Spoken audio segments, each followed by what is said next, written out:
On the back, can you please move to the front? I would really request everyone to move to the front seats. Please occupy the front seats. Everyone is requested to occupy the front seats. Please.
We'll start. Everyone is requested to rise. The judges are coming.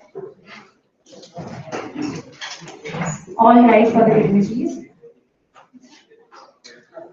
Everyone is requested to please rise for the dignitaries.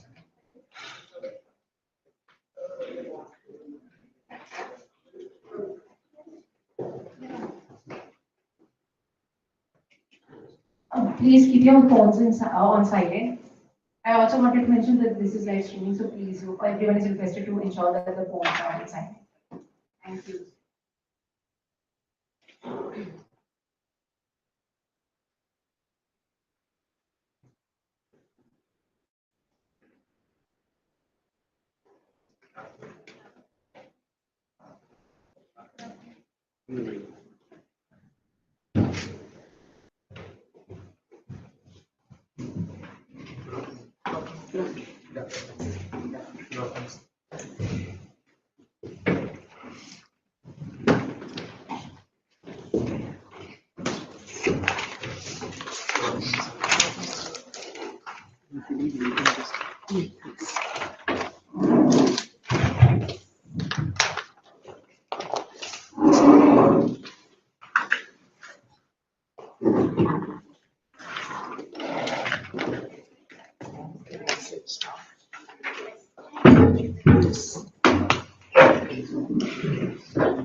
Good afternoon. Good afternoon to all the dignitaries, participants, the students. On behalf of National Law University Delhi, I would like to welcome you to the final rounds of the Vidhi Pragati National IP Moot Competition 2025.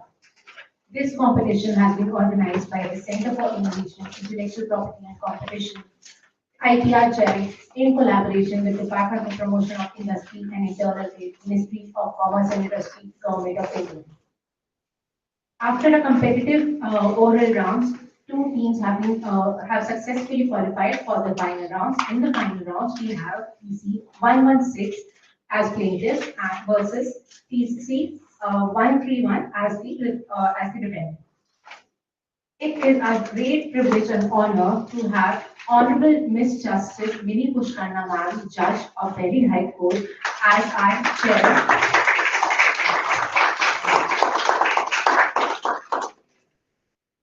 Along with her, we have on the dais Professor Dr. Raman Mittal, Professor, Delhi University. On the dais, we have Mr. Adarsh Ramanujan, Independent Counsel, Law Center for Adarsh Ramanujan. Ms. Neha Jain, Partner, Sai Krishnan Associates. And finally, on the dais, we have Mr. Ankit Sahani, sir, Partner, Originality and AI. Thank you to all the dignitaries and judges, and all the best to all the teams. Yes, please.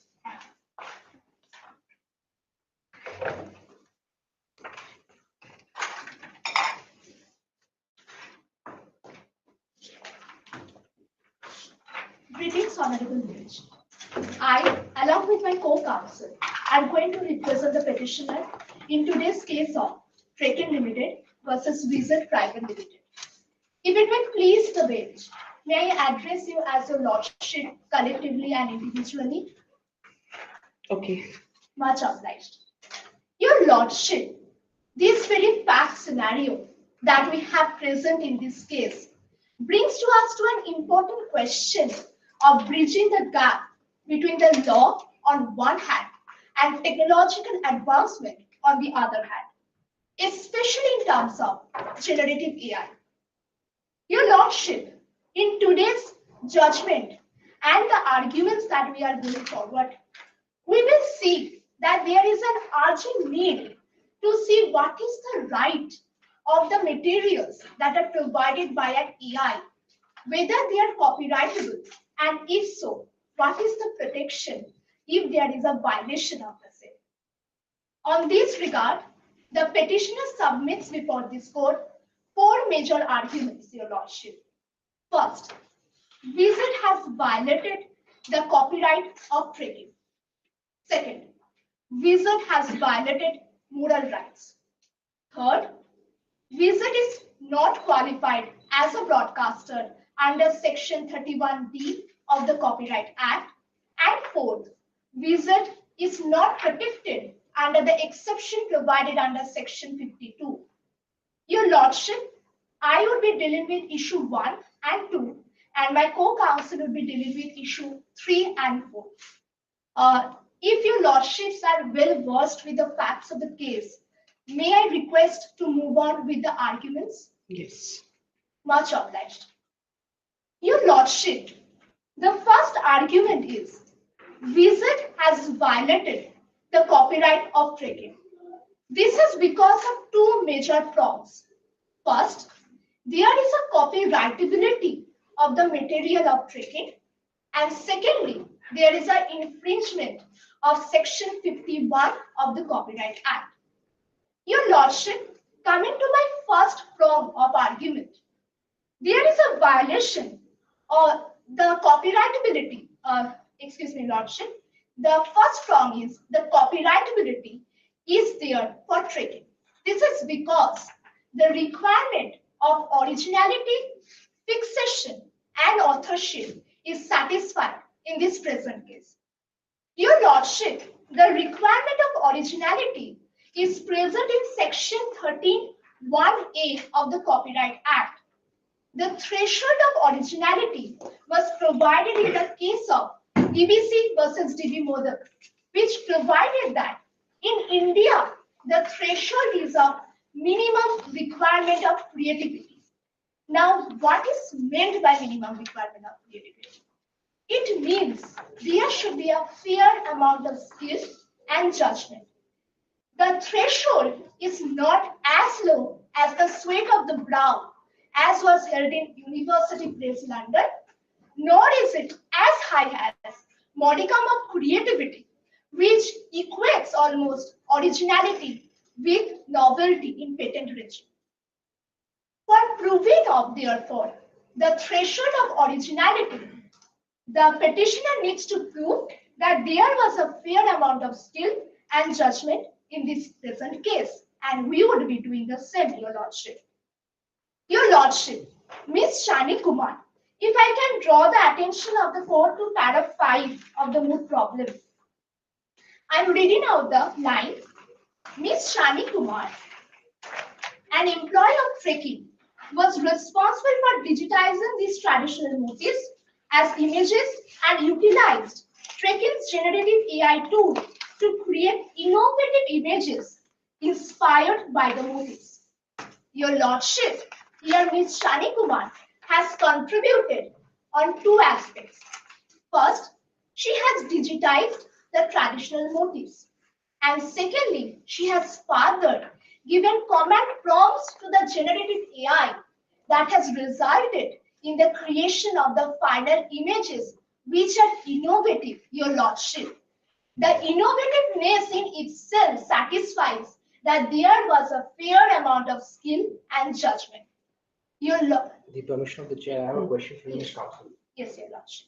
The fair amount test that you're talking about, according to you, is the act of digitization alone sufficient to establish the requirement, or are you saying there's something plus digitization? I believe in this present case, the act of digitization alone suffices the requirement of fair skill and judgment. But then you're equating the test of originality with the sweat of the brow theory. Just because they've spent time digitizing it does not mean there is originality according to the Supreme Court. Your Lordship, if I may kindly refer to the Blacklaw's dictionary of what it means by digitization. It means the process of converting physical into digital formats. What has been done in the present case, the traditional motifs has been digitized. That means the physical form of the traditional motifs have transformed into a digital form. To transform the same, Your Lordship, there is requirement of some coding, there is requirement of some technical skills, without which this digitization is not possible, Your Lordship. Thus, Ms. Shani Kumar is not exercising mere labor, but also technical skill and judgment on her part. So if I scan Oliver Twist, I get a separate copyright on Oliver Twist digital version? Your Lordship, in that case, it would be different for sure. But in this present case, traditional motifs, when they are digitized in digital form in itself, it required a change of the format, a change of the skill, a change of how it is stored in the format. All this requires significant technical skill, Your Lordship. And further, if Your Lordship disagrees on this point, the fact that Ms. Shani Kumar has directed the AI to generate the image has resulted in significant human intervention on her part. Your Lordship, in the case of Navigators Logistics versus Kashif Qureshi, the Delhi High Court has laid down the threshold that if a work is generated by computer, there should be significant human intervention. In this present case, Ms. Shani Kumar, by giving the command prompt, by at first digitizing the images, has exercised the significant human intervention, Your Lordship. Thus, the threshold of what? If I may, Yes, if I may just yes, ask, Your Lordship. is navigators still good law or has it been set aside? Your Lordship, it has been set aside, but the threshold is not only in navigators. In other jurisdictions, if we say, for instance, China, which has made significant progress in AI, in the case of Lee versus Liu, the court has made the same dictum that if there is an AI, the authorship has to be satisfied based on significant human intervention. No, So in just this, tell me, as a company, since these are AI generated images which you have procured from an association of artisans, merely because there has been some work done by you, Ms. Chandni, and the company, how do you then say that there is copyright in those images with you when it is all AI generated? Your Lordship, that is my distinguishing point. We are claiming joint authorship here. Here, there is co-author of AI along with employee of tracking, as it is mentioned in the clarification. So does the Copyright Act actually accept that AI can be a copyright holder? Your Lordship, there is a gray area in that regard. If I may now go on to my second prong of argument, which is authorship, to answer your question, establishing that originality has been established in this case, to address your question as well as to make my submission. Your Lordship, for authorship, the requirement is section 2D of the Copyright Act. Also, it provides, also in section 16, it provides that there should be a person in order for understanding of author in India. However, Your Lordship, if I may address the bench that in the report of Committee D on cyber security, safety, legal and ethical issues by METI, which is a government or subcommittee itself, the committee has reflected the report suggesting that AI should be given legal personhood in India based on two aspects. First, they are independent, and second, their works are not predictable, Your Lordship. Further, as I have already mentioned the case of Li versus Liu, where the Chinese court has also identified the authorship of AI. If we keep all this into our understanding, also reading the recent post by the PIB, which has mentioned in February 2024 that artificial intelligence and related innovations is an evolving stream of technology, the current legal framework under the Patent and Copyright Act is well equipped to protect artificial intelligence generated works, Your Lordship. So in this, we see the executive as well as the government is trying to bring about a change and broadening the understanding of authorship, Your Lordship. So on that note, if this court can today make a progressive look forward on that regard, it will bridge the gap that I was talking in the beginning between the law and the technological innovation on the other hand. Ms. Counsel, on your argument, I have two questions. Yes, Your Lordship. One, when this court has to do statutory construction, would the court consider parliamentary intent or executive intent? Number one. Number two, how do we overcome, although not binding, all the persuasive judgments from the US and the UK, which have specifically ruled that the object and intent behind intellectual property law is to incentivize human innovation and not AI innovation? Yes, Your Lordship. Addressing the first question, it is the courts follow majorly the legislative intent rather than the executive intent.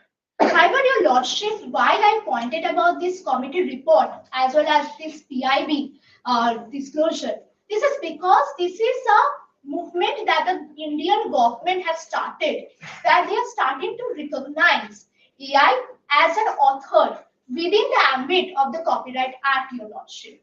So keeping in mind of that, we should have a progressive understanding. Your Lordship, on the point of US and EU or UK, for instance, Your Lordship, there have been several committee reports that has been reserved of the US as well as EU, which suggest at different points of time why there should be a legal personhood of AI By amending the law. by amending the law. However, the amendment has not come yet.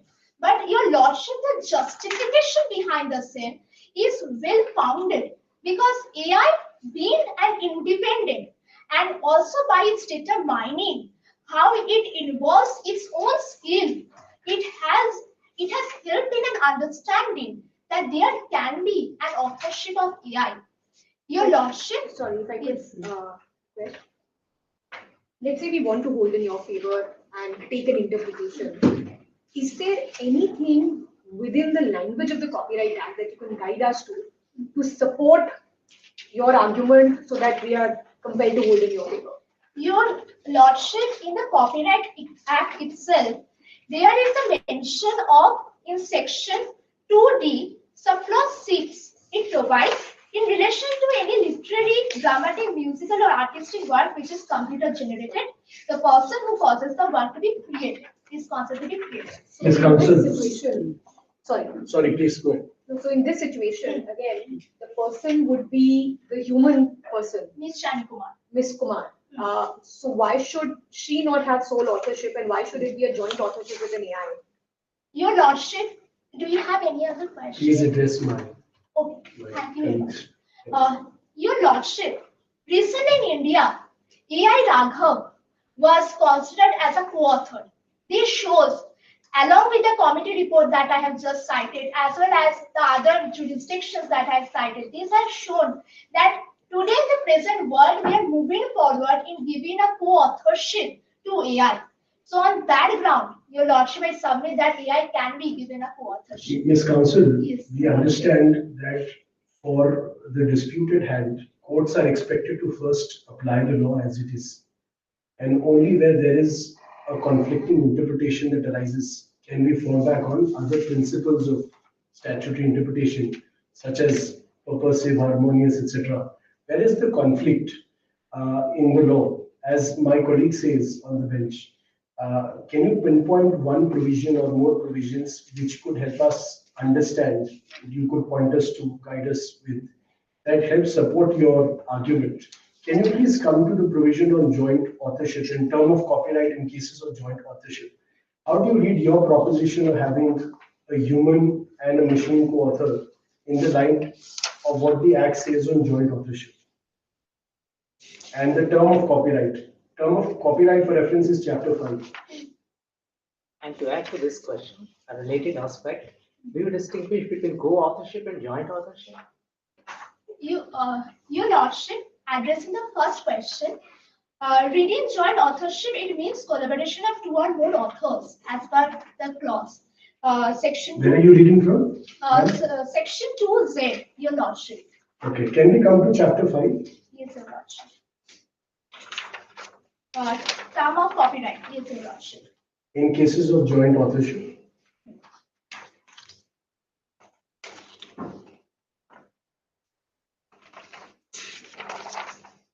Yes, sir. Yes, Your Lordship. In this case, it is provided that if one of the co-author dies, then the other co-author will continue having the copyright unless that is extinguished by both the parts of both the authors. Your Lordship, I understand your concern because how can we determine the term of till what point the copyright will be existent for an AI, because AI will not be dying, for instance. However, Your Lordship, in that regard, I think significant changes has been brought within the Act. Also, Your Lordship. Sorry, where is that significant change that you're referring to, Ms. Counsel? Could you point us to that? Any provisions? What has changed? Also, Lordship, if you can refer to section 26, which provides the term of copyright in cinematograph films, which does not provide for 60 years. For life of the author plus 60 years. It only provides for 60 years from the beginning of the calendar year in which the film is published.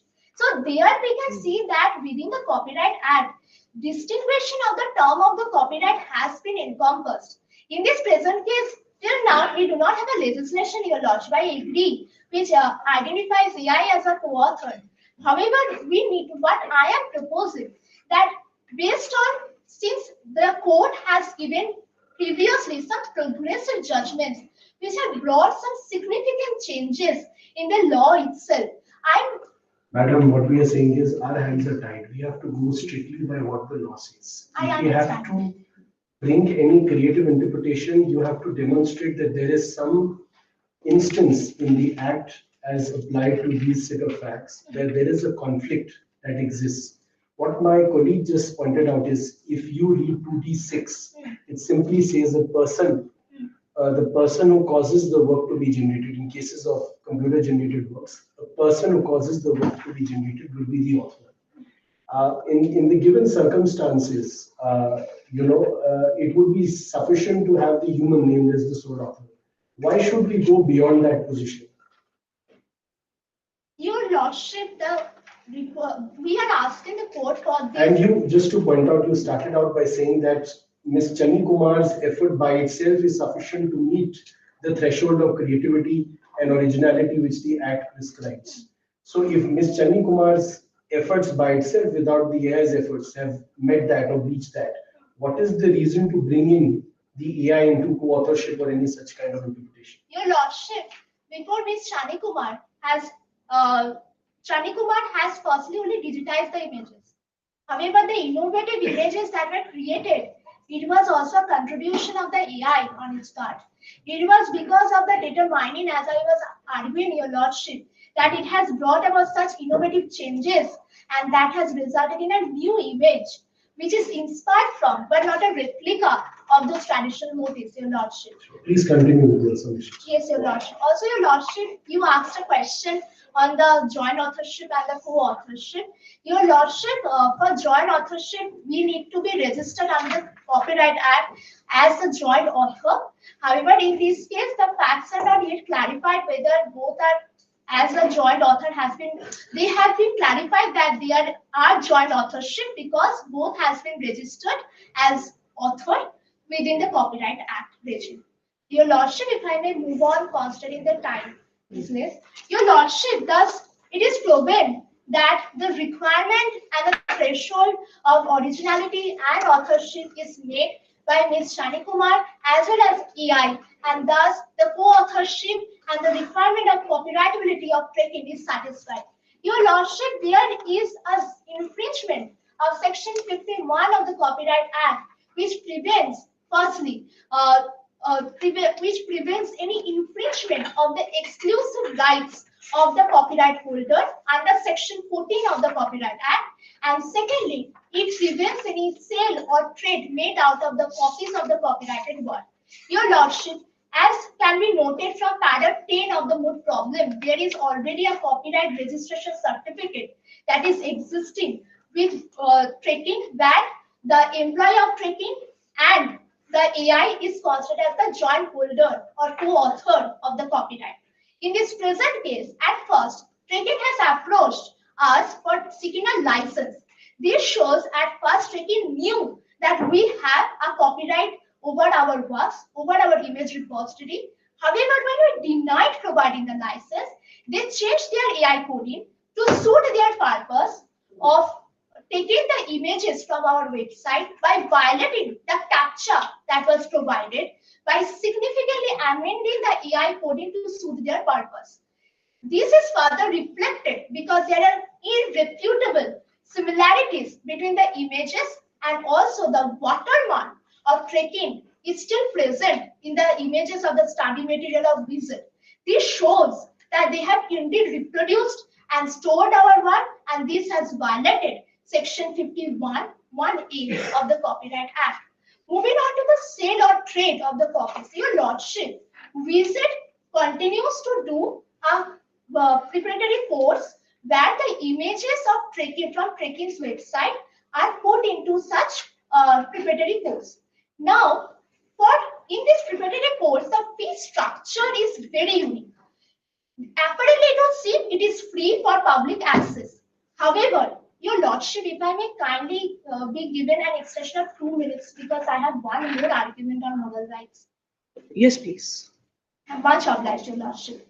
Your Lordship, in this present case, what we see that trekking Your Lordship, VZ has at first structured the course in such a way that at first it seems that the course is available for free. However, if we look in depth, there is a certification requirement.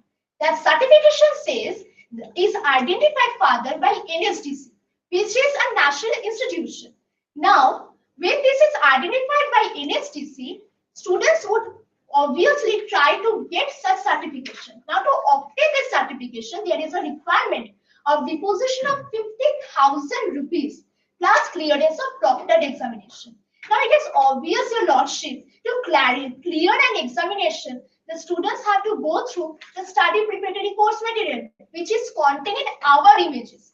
So, yes. We relied on 51B1 to talk about sale or trade of copies. Yes. The provision talks about sale or trade of copies of the copyrighted work. Wizard is not selling the work that they have created to the students. They are making available the works as a part of a larger gamut of material. So how are you, applying? How does 51B1 even apply here? Your Lordship, as I was interlinking, that is 50,000 rupees that are charged, along with requirement of clearing of a proctored examination, provides that in per se, this 50,000 is linked with the study material. Now, Sorry, maybe I didn't make my question clear. I'm conceding this money is being charged. This money is for the study material. Unlike what Trekken does, where they are making available their image repositories, where the image itself is being sold or made available. Wizard is not making the image available as is. Wizard is making the study material available at a cost. To my understanding, 51B1 would apply when the copyrighted works copies are sold, not the study material in which copyright work has been concededly, as you also said, there's modification, etc., etc.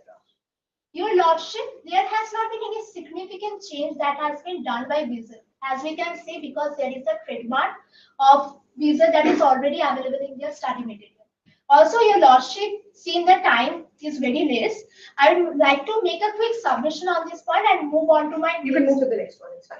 Thank you, Your Lordship. Your Lordship, thus it is proven that there is a copyright infringement of trekking. The moral rights has been violated, Your Lordship, because of two main reasons. Can I explain? Yes. Yes, you can. Thank you, Your Lordship. Your Lordship, in this present case, Section 57 provides the moral rights. Now, there is right of paternity and right of integrity, Your Lordship. In this present case, the right of paternity has been violated as for the trademark, or even after the trademark of trekking, they had been accessed from their website and they has been reproduced in Wizard's website without addressing the authorship, Your Lordship. Further, Your Lordship, as we can see, both trekking, Shani Kumar and AI are authors. When they're violated from when such a work is produced in some other website without their consent, it is a violation of Section 57 right of paternity, Your Lordship. Who has the right of paternity under 57? Your Lordship, it is the author. Is the author before us? No, Your Lordship. Then on what basis can we rule on those rights when the party is not here?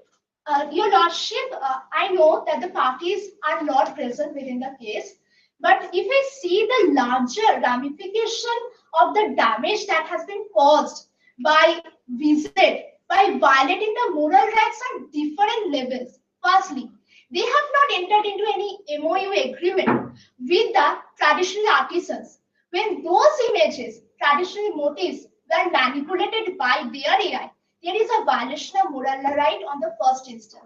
No, so just to stop here, the moral rights which you're saying would be of the artisans, not of the so-called author, the AI which you say here. How do you say that the moral rights of the author, which you say is the AI, the copyright holder, has been violated? Yes, Your Lordship. When the original copyright vests with the artisans. Your Lordship, The modal rights are also existing for the AI and the co-author Ms. Shani Kumar because they have created the innovative images. When those images were manipulated, there is indeed a violation of their modal rights. So there are two levels because those images that were developed and inspired from traditional motifs. So when those based images are sought by tracking visit without any having an agreement with the traditional artisans, there is a violation of their moral right also, your lordship. Why I'm claiming the moral right argument, your lordship, do I know that I don't have the standing in the present case because I'm not the author. Tracking is not the author. I admit that, your lordship. But it should be noted that visit also should stop infringement of the moral rights because there is a larger and greater ramification that is happening because other employees, other image repositories, because visit has not only violated the collection of dish print, it has collected the broader image repository that is clarified from release of clarification point 5. So these repositories is a contribution of different employees of tracking, your lordship. So all their moral rights has been violated by the defendants. So it is our argument that even if we don't have a standing, however, they should be stopped from having such violation of the moral rights. Your lordship, since But already how can you establish that there is a mutilation of the works? yes, your lordship. There seems to be no mutilation. There's a use of the work, but not mutilation of the work. Your lordship, if I can,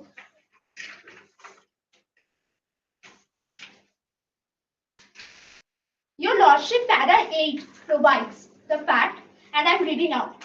Tracking also argues that by using an AI tool to manipulate the images from the dish print collection, wizard mutilated and degraded the integrity of the images, your lordship. So the very nature of the images, without having any license, your lordship, the nature of the images were changed. It was mutilated, it was degraded, and as it has But been the original image remains as it was. We don't see any mutilation. However, your lordship, due to the presence of the trademark in Wizard's study material, it shows that it is Trekking's material to some extent. Now, these materials are not originally of us. It is a mutilated version. It is a degraded version. This shows that there is a breach of the right of integrity, your lordship. Ms. Counsel, I think my brother's question was the issue of mutilation necessarily involves an assessment that the changes made are adverse. For instance, there could be modifications done which make the image better. But where is the material to demonstrate or for this court to come to the conclusion that the changes made are negative and adversely affect the reputation of the author? Your lordship, if I may refer to the case of KPM Sundaram versus Ratan Prakash Pandit, in that very case, the court held that the term or other act as present in section 57 should be considered adjacent generis the words like mutilation and destruction. In the present case, your lordship, even if I agree with your argument that there has been some better version of the images, however, your lordship, the authors have not consented for the same. They are being deprived of their right of authorship. They are being deprived of right to look into how the work should be replicated. Yes, Counsel, one last question on Yes. this aspect from my end at least. Assuming you're conceding one was that you don't have a standing, right? If we were to indulge you, you tell us at the very least how are you aggrieved, even if there is a breach of moral rights of the authors, how does that aggrieve you in this situation? Your lordship, even if directly it's not aggrieving me, but all my employees. You're admitting that it doesn't directly aggrieve you. Your lordship, I know that within section 57 of the Copyright Act, I cannot, as the employer, have the right of authorship. I agree with that position. However, my employees, for whom I am the employer, whose interest I have to look upon, they are aggrieved, your lordship. But the Deshprint collection, the repository, that hasn't been created by your employees, right? That was received by you further to an MOU with an NGO, and it is in turn the artisans, which forms the community of the artisans, those people. So how are your employees or yourself aggrieved?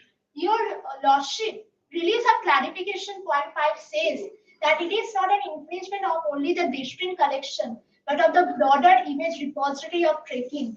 Trekking maintained a repository and where a portion was distinct collection. So the broader moral rights of all the employees are. Very well, very well. Thank you, Lordship.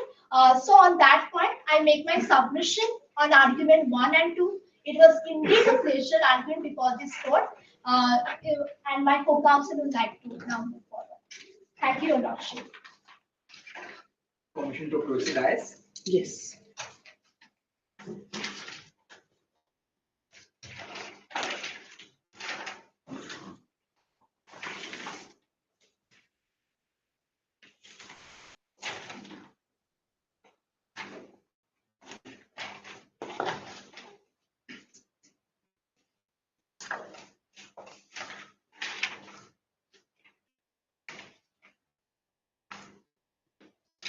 Please start the timer only when he starts speaking, to be fair.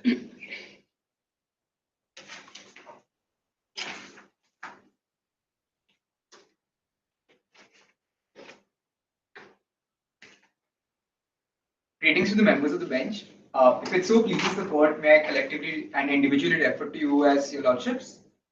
Much obliged.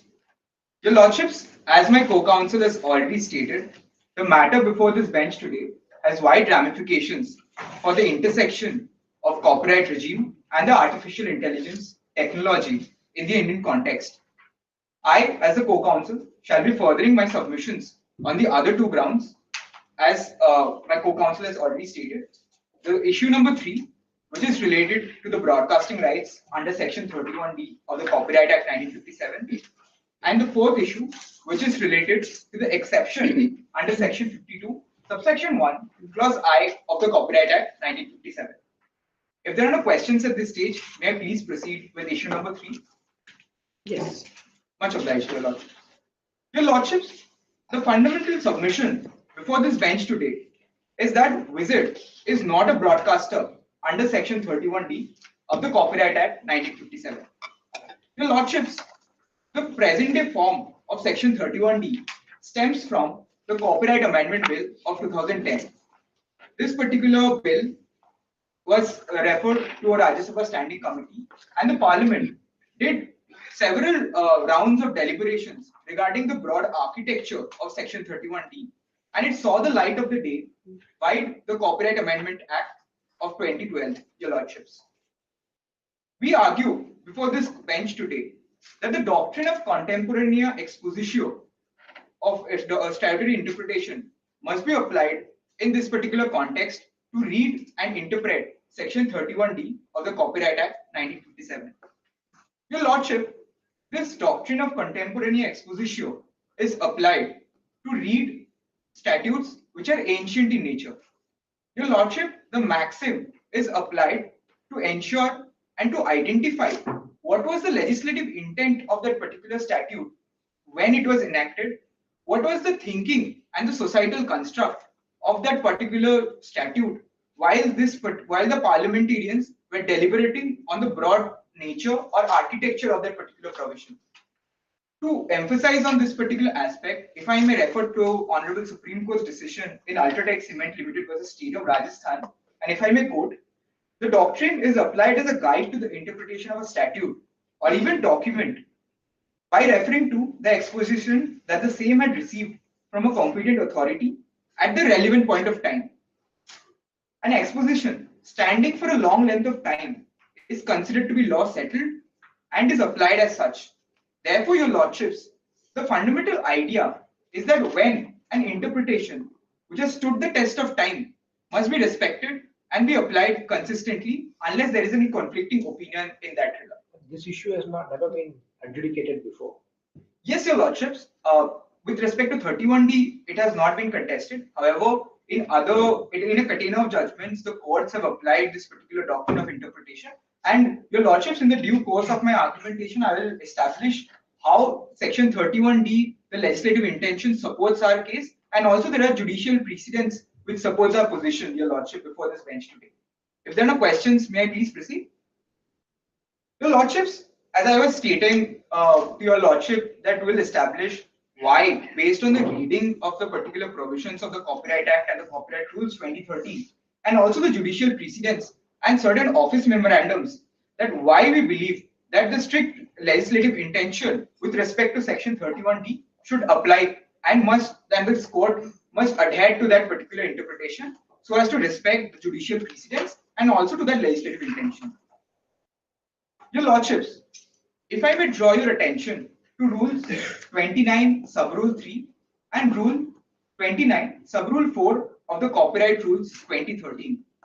Your Lordships, it is straight law that a delegated legislation provides statutory backing and support to the parent statute. It actually provides. Can you read for our benefit? We don't have. Yes, Your Lordship. Please read. Thank you. Yes, Your Lordship. Rule 29, Sub-Rule 3.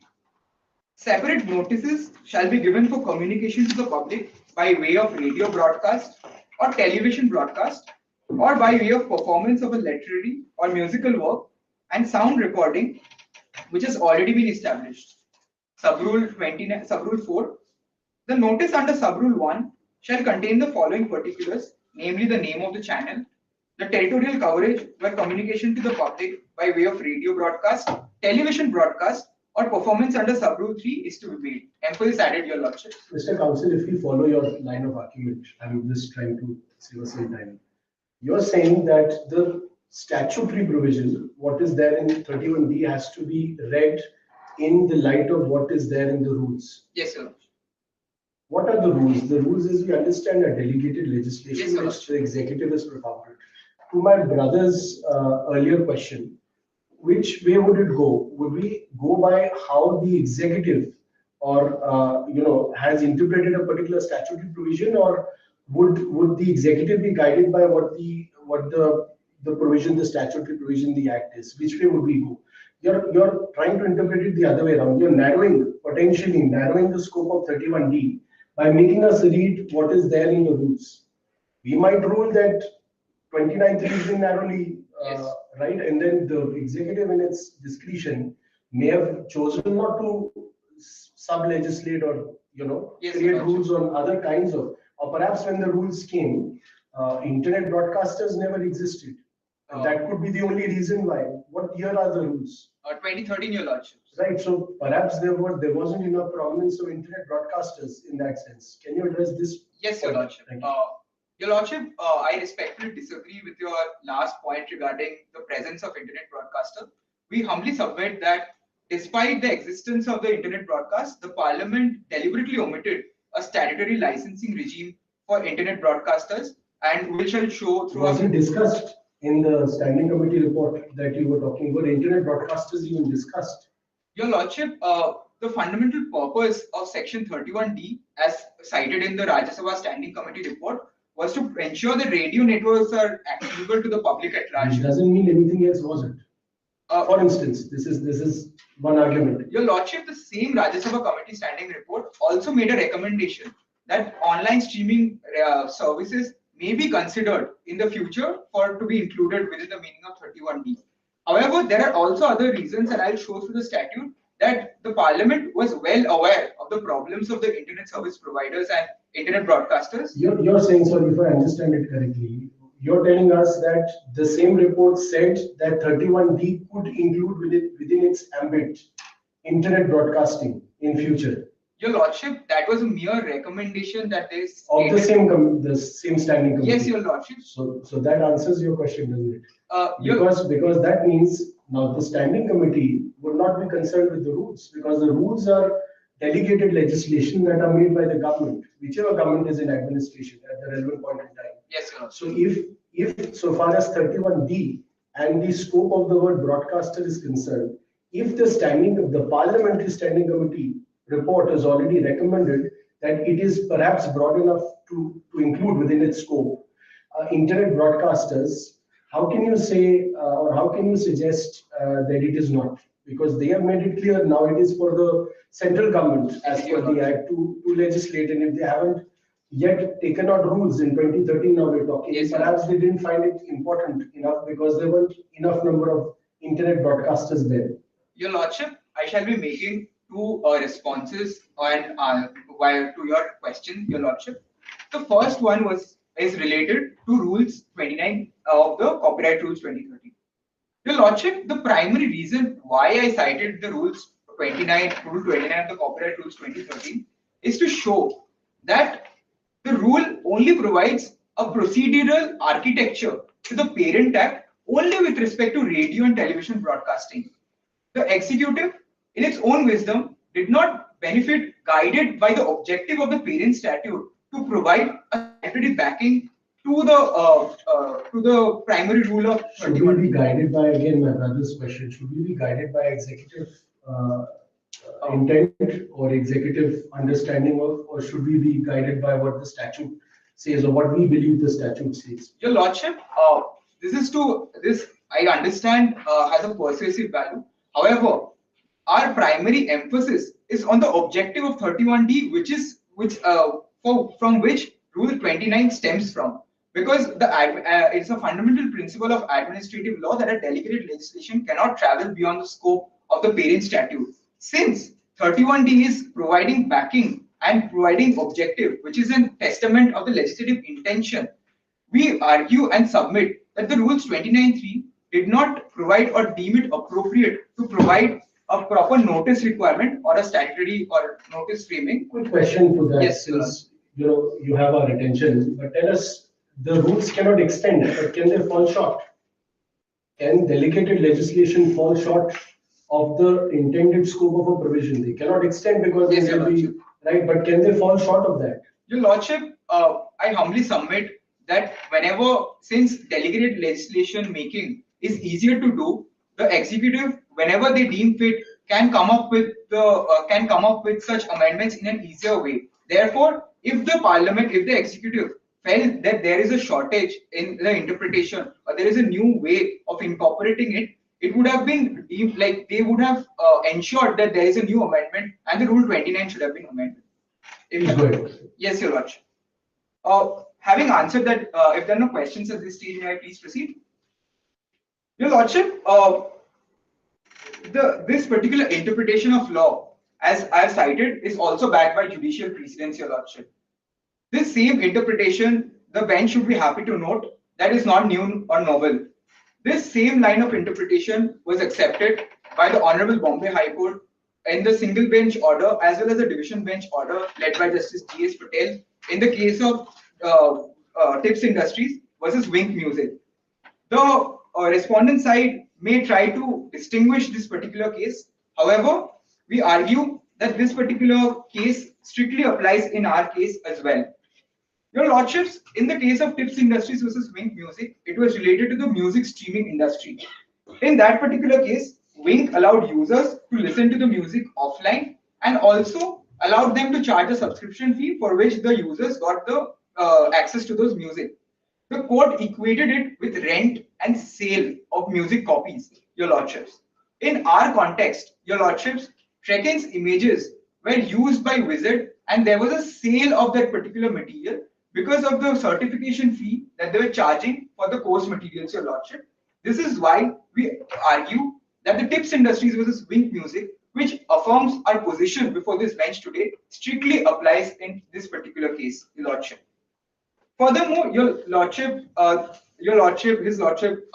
asked a question regarding the existence of internet service broadcasting agencies back then when the Parliament was deliberating the Copyright Amendment Act of 2012. Your Lordship, if I may draw your attention to Section 52, subsection 1, Clause B and Clause C of the Copyright Act 1957. The Copyright Amendment Act of 2012 clearly gave certain specific protection to internet service providers while enacting the Copyright Amendment Act of 2012 to those entities back then. Therefore, the argument that the Parliament was unaware of the problems or existence of internet service providers or internet broadcasters falls flat, and the Parliament, in its own wisdom, did not deem it necessary or appropriate to have a standalone statutory licensing regime for internet broadcasting services within the meaning of Section 31D of the Copyright Act 1957. In light of these arguments, I hold and I hope I've been able to persuade the bench that Wizard is not a broadcaster. I only have one last question. Yes, Your Lordship. How do you address DD, sir? 2DD, the definition of broadcast. Your Lordship, section 30, definition, yes, Your Lordship. Definition of the word broadcast. Your Lordship, the definition of broadcast is, I agree, uses the term any means of wireless diffusion. However, in this particular case, the applicability of section 31D is only restricted to literary or musical work and sound recording. It nowhere mentions the existence of artistic work, Your Lordship. In that particular matter, if you may refer to the Moot proposition, the application before this honorable bench today is related to the images. Therefore, despite the broad import of section 2D of the Copyright Act, it is restricted by the subsequent restrictive language of section 31D of the Copyright Act. In light of these submissions, Counsel, sorry, just one Yes, Your follow up on that. The Moot facts refers to a database of images. yes, Your Lordship. And isn't a computer database a literary work and not an artistic work? Your Lordship, that image repository that we are talking, it's merely a collection of images. It nowhere mentions, so therefore the individual identity of the images are still intact, which is why. If there are no questions, may I please proceed with the issue number 4? Your Lordships, we argue, and our fundamental submission is that Trekkies images in the study material do not fulfill the exception under section 52, subsection 1, clause I of the Act. Your Lordship, if I may draw your attention to section 52, clause 1, subsection I of the Act. The emphasis here is on the word reproduction. The reproduction of any work by a teacher or a pupil in the course of instruction or as part of the question to be answered in an examination is where I will be focusing my arguments on. Your Lordship, first, before venturing into the case laws, I shall explain the modus operandi and the business model of Wizard. Your Lordships, although they may argue that that the supply of the study materials is independent of the certification requirement. However, Your Lordship, I must persuade your Lordships that the entire modus operandi must be looked in a holistic manner and they cannot be separated. Your Lordships, it is important to note that Wizard is an edtech platform and a for-profit entity. Therefore, their bottom line depends completely on the certification requirement that they are selling, and they are charging rupees 50,000 fee for that. Your Lordship, therefore, the certification requirement becomes an essential and predominant activity and component of their entire modus operandi. Having established that, Your Lordships, I may refer and I submit before this court today that Wizard's activity does not amount to reproduction under section 52, subsection 1, clause I of that. Counsel, you're for plaintiffs, right? You're Yes. giving up reproduction. What kind of consequence does it have on your claim under 51?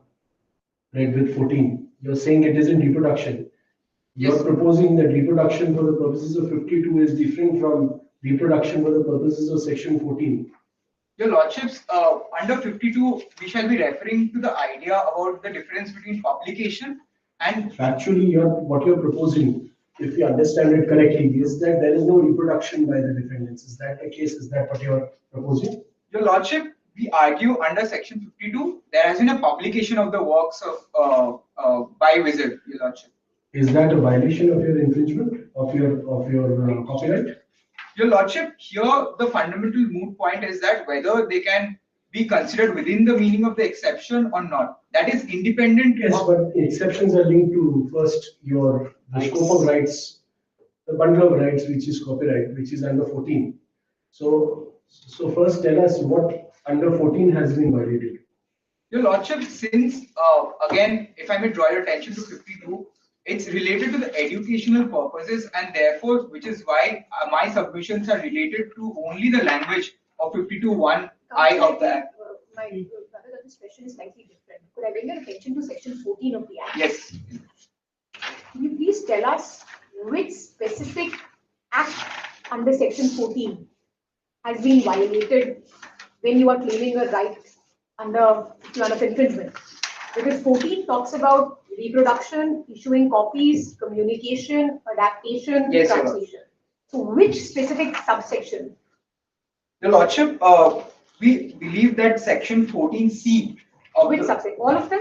Are you claiming a violation of all of them? is the storing of it in medium and electronic form. That is being So violated. storing is a subset of reproduction, right? Storing, Your Lordship, we argue that in this particular case, that the further representation in 2D form is violating the copyright in this particular matter, the 14C, Your Lordship. So storage plus conversion into a 2D format. Yes, Your Lordship. Which would be an adaptation, right? Yes, Your Lordship. So therefore you are saying under 14 there is no reproduction right that you are asserting, it's only the storage right and the Yes, Your Lordship. adaptation. And since there has been a manipulation and mutilation of these images. Moral rights is second. I'm only on 14. Yes, Your Lordship. Okay. May I please proceed with the arguments? Your Lordships, I shall be focusing on the case of Masters and Scholars of University of Oxford and Rameshwari photocopying services, or popularly known as a DU photocopying case, where the court differentiated between the meaning of publication and reproduction. In terms of publication, there is always an element of profit motive, and if there is a profit motive involved, it would fall outside the scope of this particular exception. In the DU case also there was profit motive because the photocopier was Yes. not working at cost. The photocopier was earning his own margin when he was photocopying and then selling the course packs to the students. Yes, Your Lordship. However, in the due photocopying case as well, there was a prong regarding educational use and how the learner is able to understand this. And if I may ask an extension, Yes, and how the learner is being able to. So in the due photocopy case, there was also element regarding the purpose of educational instruction. Your Lordship, here, when Wizard is supplying that particular material and also charging a fee for that, that particular purpose of educational instruction does not apply in this particular case, Your Lordship. And therefore, we argue. Why does it not apply? Just because it's charging money. So do we get it that in case the certification which was given by Visit was without any monetary fees or anything, then that would not be infringement of your copyright? It's only solely on that basis that you're saying that your copyright is being infringed? Your Lordship, it's not solely about the amount that they're charging or the No, amount. assuming they were not taking any monetary compensation for the certification, Yes. then in that eventuality, your copyright would not be infringed? Your Lordship, as we have already established that under section 51 independently, that there has been a copyright infringement, and since we are only related to the exception under 52, therefore these two are independent arguments, and since my co-counsel has already established a copyright infringement under 51, therefore we still believe that there has been an infringement of the copyright under 51 in an independent manner. Your Lordships, to summarize in the last point, in Neetu Singh versus Rajiv Soumitra, in this particular case, when the study materials were being sold to the students which had copyrighted material, it was considered as a result of copyright infringement and the application did not apply. As I've already explained, the modus operandi of Wizard, that how they're using and charging money from the students regarding their particular course and how the entire modus operandi has to be looked holistically. This particular case's ratio strictly applies, and therefore, in light of the above reasonings, we fundamentally submit before this honorable court today, and we hope that we have been able to persuade your lordships that Wizard claims and study materials do not fall under the exception of section 52, subsection 1, clause I of the Act. If there are no questions at this particular stage, may I please proceed to the prayers?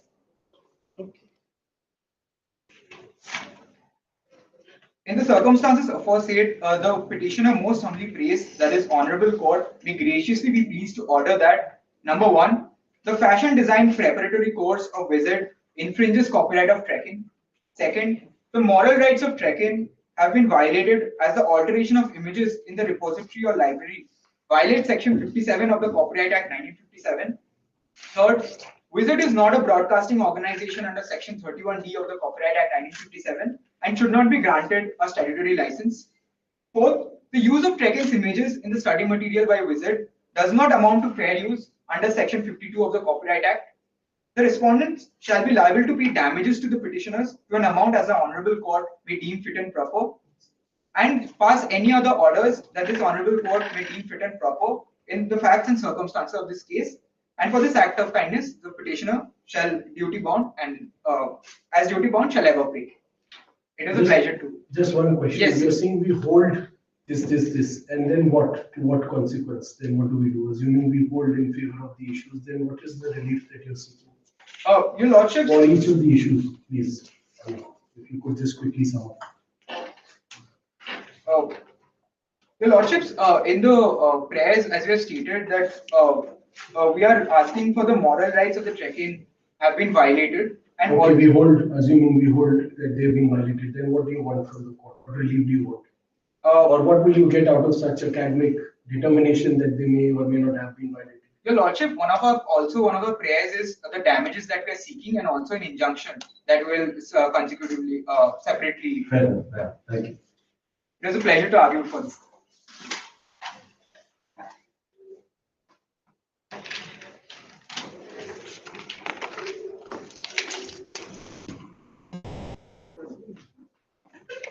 The council approached the bench to make the submission of the complaint. Yes.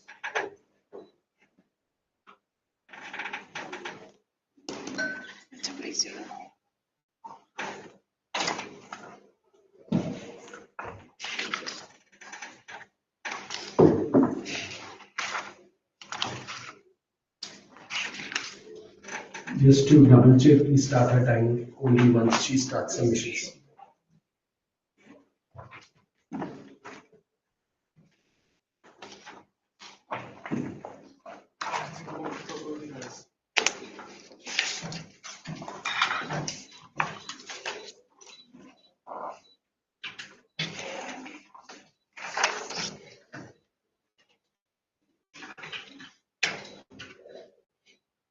Council seeks a permission to address the benches, Your Honor.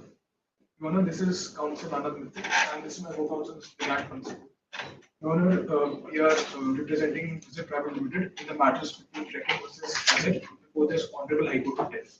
Your Honor, before we begin, the Council would like to state that we have provided the bench with the compendiums, as we will be referring to them at specific points of our arguments. So, through the compendium, it will be easier for the court to navigate the authorities that we said from point to point. Just to provide a roadmap, Your Honor, I will be taking up 20 minutes of this honorable most precious time and would be elaborating on the first issue, wherein the council will challenge the validity of copyright granted to Trekking and demonstrate why AI generated images are not copyrighted. While my co-counsel, Mr. Counsel, would be addressing second and the third issue. Second issue relating to the copyright infringement, and the third issue, he'll be making a claim for statutory license under section 31. Before beginning with the arguments, the council seeks the permission to just provide an abridged account of facts. Just, Your Honor, my client Visit Private Limited is a Delhi-based edutech platform, and it has been operating since April 2021. It offers a free fashion design preparatory course, which anyone can access by simply logging into the OTT app. You know, Trekking has alleged copyright infringement, and also, and for that, the respondents are challenging the validity of the Trekking's copyright claim due to the images being generated by AI. The council now seeks the permission to make the first argument. My first argument rests on 3 prongs. Firstly, the lack of originality in AI-generated works. Second prong, the validity of authorship. And lastly, that AI does not have moral rights, so moral right violation couldn't have taken place. Before I begin with my first submission of my first prong, I would just like to state that the beauty of art lies in its origin. The story, the struggle, and the passion that fuels its creation. A machine, no matter how complex it is, it cannot carry the same spirit as the human do. And to grant AI the copyright is to deny the very humanity that makes art priceless. With that being said, Your Honor, I would like to begin with my first prong. Your Honor, my first prong seeks to establish that AI-generated images are not copyrightable, owing to the reason that it fails to fulfill the originality aspect which is required to be fulfilled under the Copyright Act in the very first place. Your Honor, the Council submits that Section 13 of the Indian Copyright Act seeks to protect original work of authorship. and it can be interpreted that it requires human intellectual creativity as an important requirement.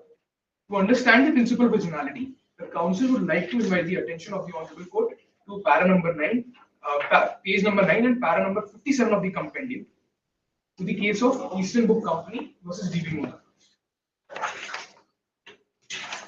Your Honor, the Supreme Court elaborated here the skill, judgment, and a flavor of creativity to determine whether the work qualifies for a copyright or not, and stated that work must show independent intellectual effort to be granted a copyright. Whereas, Your Honor, Trekkin's Deshprint images were created using generative AI tools that merely transform traditional handloom motifs into derivative outputs without any substantial human effort. And thus, this process is heavily reliant on pre-existing data and the algorithms which the AI incorporates, which states that the lack of originality under Indian copyright law. If it may please the court, the council would like to invite the attention again to the Honorable Court to page number 39 and para number 1, where the landmark judgment of Navigators Logistics versus Kashif Qureshi has been cited. Your Honor, Counsel, you know, I asked a question Right, Your Honor. previously as well. So, Your Honor, just to state this case finds relevance in the Indian jurisprudence. However, as the petitioner also stated in the Chinese case of Lee versus. I'm saying if navigators has been set aside, then what is its relevance? Can we even rely on it or refer to it? One of the principles stated in this case has been not in India specifically, but has been recognized in countries like China. Do you know about the judgment to my sister's question? Do you know about the judgment that is set aside this particular? Because only then you would know what the actual position is by a superior court that has set aside this decision. Very well, please. Now, this judgment held that the compilation in this work was a derivative work, and in the sense of being a collection of already existing information, and thus it did not satisfy the standards of creativity required to qualify as a work in which a copyright could subsist. Counsel, sorry to intervene. You drew our attention to page 9 of the compendium, which is para 57 of Eastern Book Company. Just a small tip: when you are referring to judgments, you have to hand out entire copies of judgments, not extracts, because we would want to read parts of the judgments, other paragraphs that may not support your proposition. Anyway, I'm just reading from the highlighted part. It says copyrighted material is that what is created by the author by his own skill, labor, and investment of capital. Maybe it is a derivative work which gives a flavor of creativity. Does that paragraph not seem to suggest that derivative works are, or do seem to have their own legs to stand on and therefore are subject matter protection independently? In the very next page, the highlighted part also states that to support copyright, there must be some substantial variation and not merely a trivial variation. So, in entirety, when we value this judgment, we find that. Would a trivial variation be a derivative, or would it be substantially the original work? When we talk about derivative works are, in this case of Kashif Qureshi also, it was said. Let's not rely on Kashif Qureshi. Okay. So, in this case also, it is that when a derivative work is being debated upon, the criteria for substantial human effort takes more importance. When we are talking about derivative work, there is a need of more substantial human effort when we examine that. Okay, go ahead. Mr. Counsel, I have a slightly different question. The emphasis, according to you, from this judgment is all about human effort. Right. Of course, certainly no judgment is to be read like Euclid's theory. Everything is on context. So Supreme Court certainly was not considering a situation where the times have changed and you have different tools. Maybe once upon a time a painter has to have a canvas, paint, and there's a hand movement where you can, using computer-aided design, even before AI came into the picture, you can even orally instruct a computer to draw a pigeon and color it red, white, and blue. Would that mean that just because the amount of effort that has gone into making that work has reduced significantly, automatically there will be no originality? That the fact that is true that at that time when this judgment was given, it would not have been foreseen what would be the circumstances in the near future. However, this does not undermine the fact that skill and judgment and the flavor of creativity would have to be seen whether or not as even if the technological advancement is there, still the level of creativity cannot be compromised, because for a copyright to subsist, originality is the main criteria. No, so this is, see, totally relatable to the certification which you're given. So the very fact that you're also giving a certificate, it clearly shows that you say that yes, there is some amount of creativity on the basis of which you are giving certificates. So therefore, when you yourself are saying that whatever work you are now telling the students is creative work on the basis of the stock images and the AI generated images, whatever additions are made, then how is it that you will not admit to the copyright of the Trekken? So, Your Honor, there is a difference between Trekken and us. We use the material to incorporate it into our course, and our skilling partners who transform or make additions to that is very substantive as compared to Trekken, because the images that we have taken from Trekken are the ones which are from the public domain and do not involve that level of creativity or variation that has been caused. No, the level of creativity, it has been said that what is worth copying is prima facie worth protecting. Why are you copying in the first place? In the University of London's case, it has been said that what is worth copying is prima facie worth protecting. So if you are copying it, you are protecting it. Your Honor, I would like to point to the case of Eurogalycia, where it was held that it is not idea which is copyrightable, it is the expression. And merely taking inspiration from an image cannot amount to copying. So in this case, my client is merely taking inspiration from the image. What about the fact set, the problem statement that says that there were reproductions of watermarked extracts of images? That's not inspiration, is it? Your Honor, that's right, that watermarks do appear, and that points to the very reason that we have taken images, but those images were taken from the public domain. It was not protected. So How is it public domain? Simply because something is publicly accessible. That doesn't mean it's public domain. Is publicly accessible the same as something in public domain? We're talking in the context of the Copyright Act at the moment. The images which are available in the public domain as compared to the images which are protected by Trekken are two distinct things. And we have accessed the images which are in the public domain and used them to prepare our course material. What do you mean by public? Yeah, sorry. What do you mean by public domain? Please clarify. Public domain basically refers to the images that which are available to anyone and anyone via simple search. For example, anyone goes to Google and search, he will find images of Trekkens which has the watermark. If you step into National Law University Delhi's library, you will find unfettered access to thousands of books. Now, is that public? All of those books in public domain? Again, counsel, bear in mind we're talking in the context of copyright law. Are all of those books merely because you can enter into the library, pick out a book, and take whatever parts you want from that book? Is that in the public domain? Is it free from copyright? Are there no rights that anybody is exercising merely because they're making them available to you to access?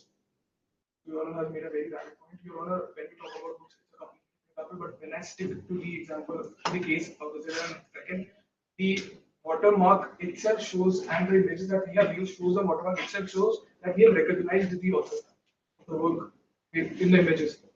So it shows, we show a recognition that we have used their images.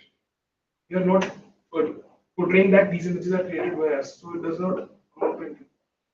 Okay, please proceed with your submissions. Circling back to my argument, Your Honor, I will now be moving to my second prong, which is regarding the authorship.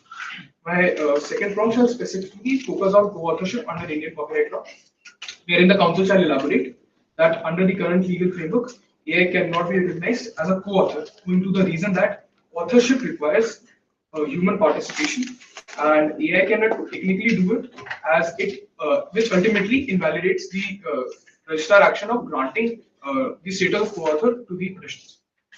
The Indian Copyright Act defines authorship under Section 280 as originating from a person, with Clause 6 specifying that computer-generated works stating that authorship lies with the person who causes the work to be created. This provision inherently excludes non-human entities like AI from claiming authorship. Where does it inherently exclude? I mean, we're trying to understand what part of the language in 2D6.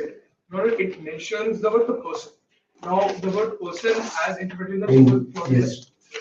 the general clauses of the Act also say that it includes any company or associations or body of individuals, whether incorporated or not. So this makes it clear that humanistic qualification is a necessity to fall under this act. Right, general clauses is saying the opposite. No?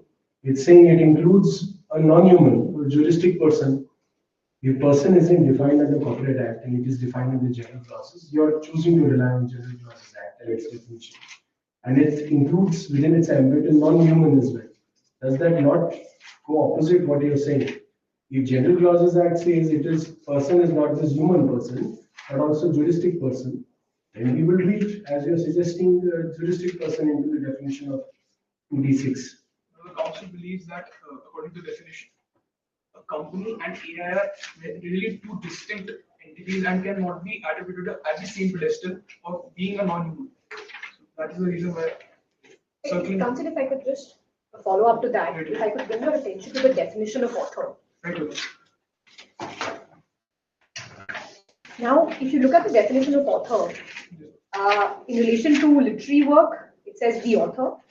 In relation to musical work, composer, artistic work, artist, photograph, photographer, person taking the photograph, cinematograph film, producer, literary work, person who causes the work to be created. Now, if I look at the flow in this vision, where the legislature intended there to be a human author, to my mind, there is an indication given because it talks about author, composer, artist, whereas where it wants to make it broad and not restricted to only a human author, it uses the word person, particularly in the context of artistic work and in the context of literary, dramatic, musical, artistic work, which is computer generated. Right.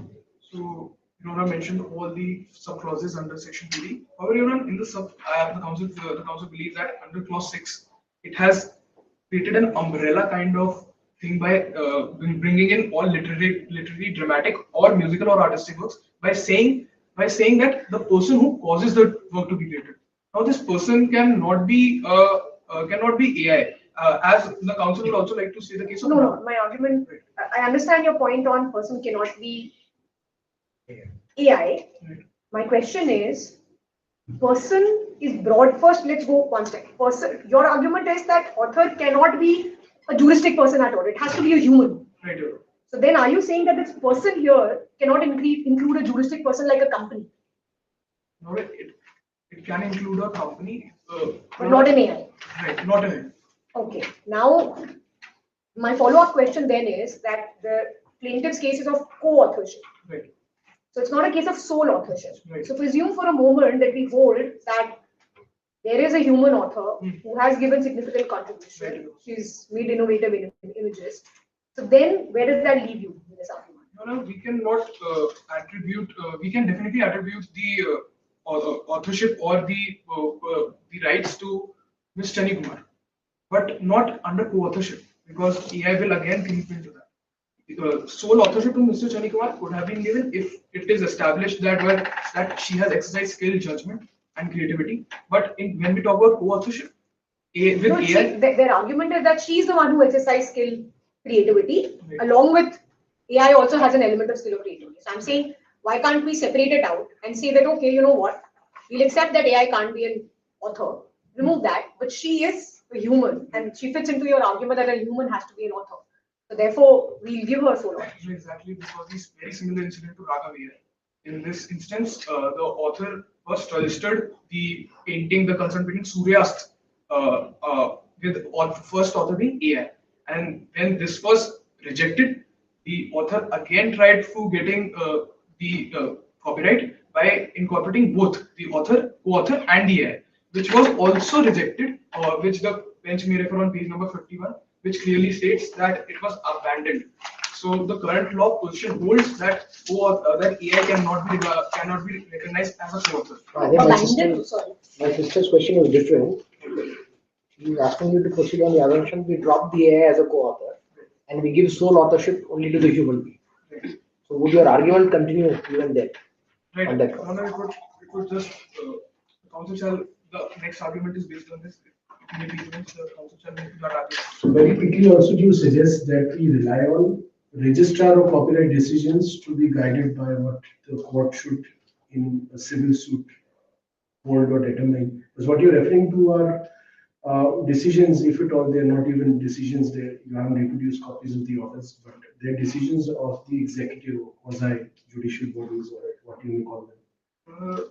When we discuss about co-authorship, the landscape has not evolved that much and we don't have that much authority. But Mirror, please proceed with your other issue. So, proceeding circling back to my argument, Your Honor, when evaluated in its entirety, Trekken's copyright registration for Deshmukh image stands to be invalid as it lists AI as a co-author.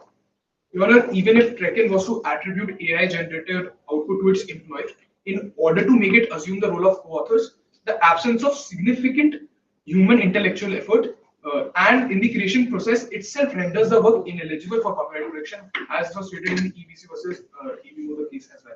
Given the lack of human authorship, the absence of legal personality for AI, and the absence of substantial human effort contribution state that AI cannot be authored under the current copyright. The council would also like to state that even if AI were to be granted a status of authorship, it would not be able to fulfill the procedural requirements as well. If the court could refer to page number 46, the form that is required for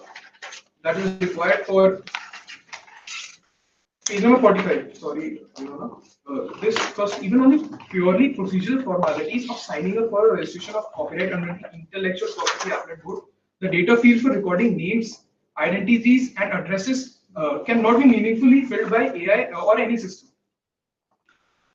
That concludes my second prong regarding authorship. The council now seeks the permission to move to the final and the third prong regarding moral rights.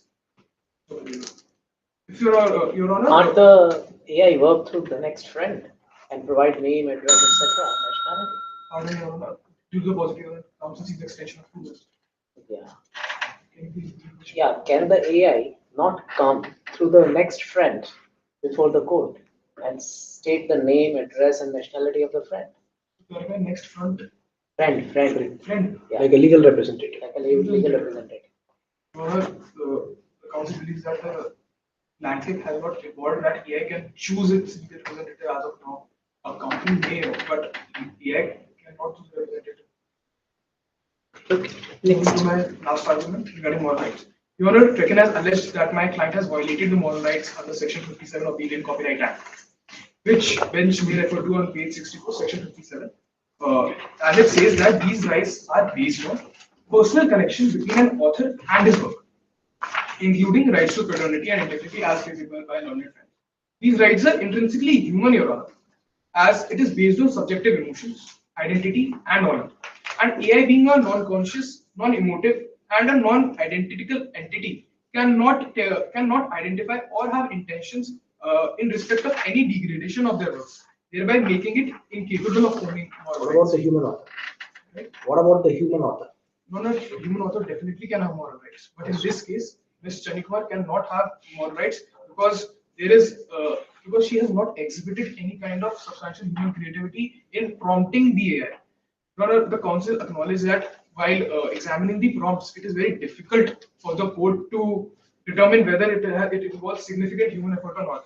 But from time to time, the courts have interpreted it on the basis of presence of skill and judgment, and it has also took into account that independent creativity, degree of originality in expression becomes a key factors that the court shall consider while determining whether a work qualifies for copyright work or not.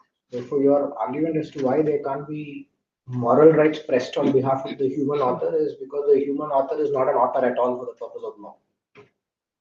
That might have come wrong. Your Honor, the council believes that a human can definitely have moral rights, but in this case, the petitioner are contesting for a co-authorship and for a so if Your Honor satisfied the answer. Please proceed.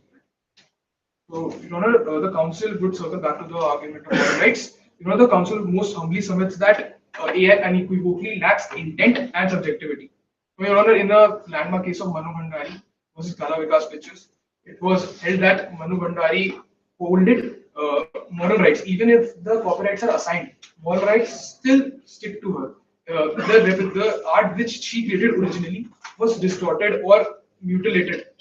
But the court held in that case was that she can discern reputational harm. If the work is being used in a different manner, is not used, but if it is being portrayed in a different manner, then she feels that reputational harm of her creation. But AI cannot that discern reputational harm, and thus, Your Honor, it will not be wrong to say that it does not qualify for moral rights. If Your Honor, the Council most humbly requests your attention to page number 17, para number 67, or to the case of Trishul Media versus Retrofile. In this case, Your Honor, the court upheld the principle that anyone who does not qualify as a natural person cannot claim the rights as an author in respect to the work under Section 57 of the Copyright Act.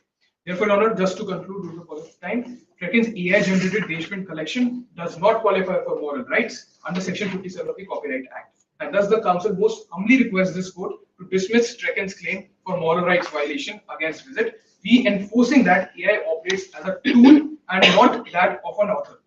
And thus, AI is devoid of moral rights, and also declare that copyright registered by Trekkin is invalid. One last question from our side. Why did you approach them for a license?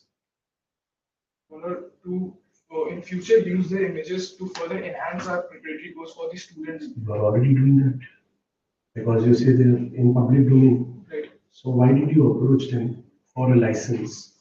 Isn't this an implication or in a way, an admission of the fact that you acknowledge their rights, which is why you felt the need to approach them and ask them for consent? And the definition of a license is it's an agreement. There is a counter consideration that goes, so perhaps compensate them for the consent that they give to you. The council shall try to answer this. The council shall be elaborating on this issue in a multiple manner, but I'll just. No, that's fine. If she's addressing this, then if he's addressing, that's fine. Thank you. Thank you, Your Honor. It was a pleasure arguing with you.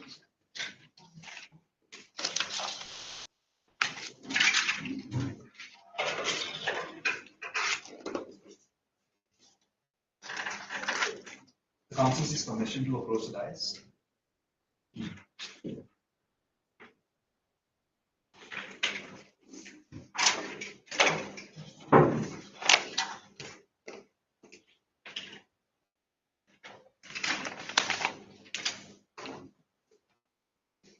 Council seeks permission to begin. Yes. Your Honors, this is Counsel Divyansh Bansal, appearing on behalf of the respondents Visit. The Council will argue upon the second and third issue.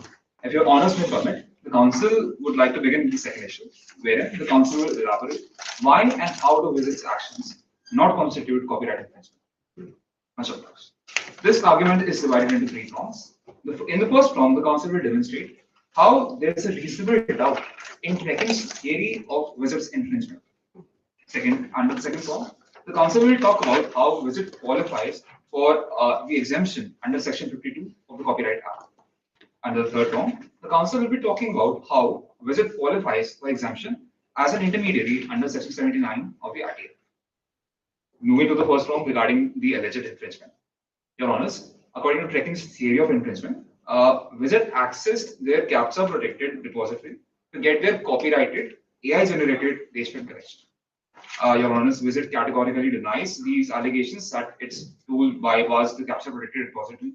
The tool only crawls openly available images online, and it is designed in a way that it is incapable of accessing identifiable copyrighted content. Your Honors, this tool has been created in a manner that it would automatically exclude any identifiable copyrighted images that it finds online and would only use the public domain images, the images which do not have a copyright on them for its training purposes. Mr. Counsel, I have a question. How does your tool identify what is copyrighted and what is not?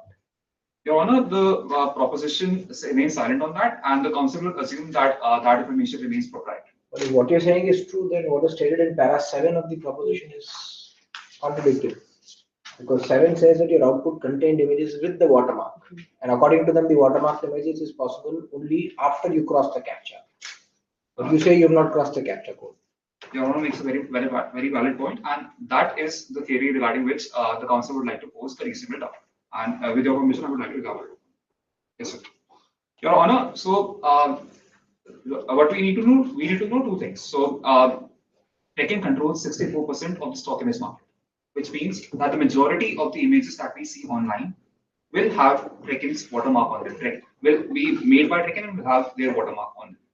So the problem does not make any distinction between the watermarks on their AI generated images on any particular collections and the images available in the public domain.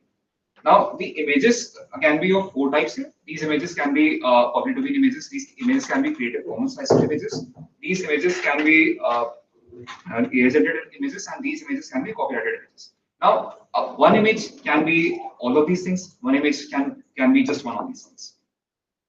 So it stands to reason that since majority of the images that are available online belong to Dragon, and the tool was trained on images that are available in the public domain, it might have at some point started identifying Dragon's copyright, Dragon's watermark, and traces of Dragon's watermark as something that is essential to the very nature of an image.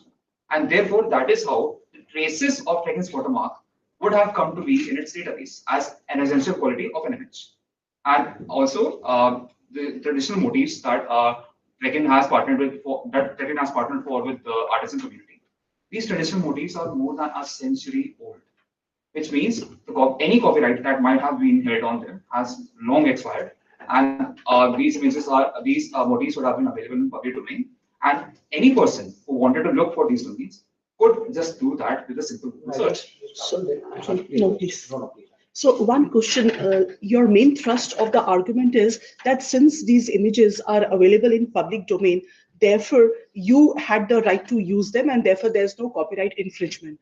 Now, like in the case of when you use legal softwares like SEC Online, Manupatra, etc., they basically give those judgments which are available already on the public domain.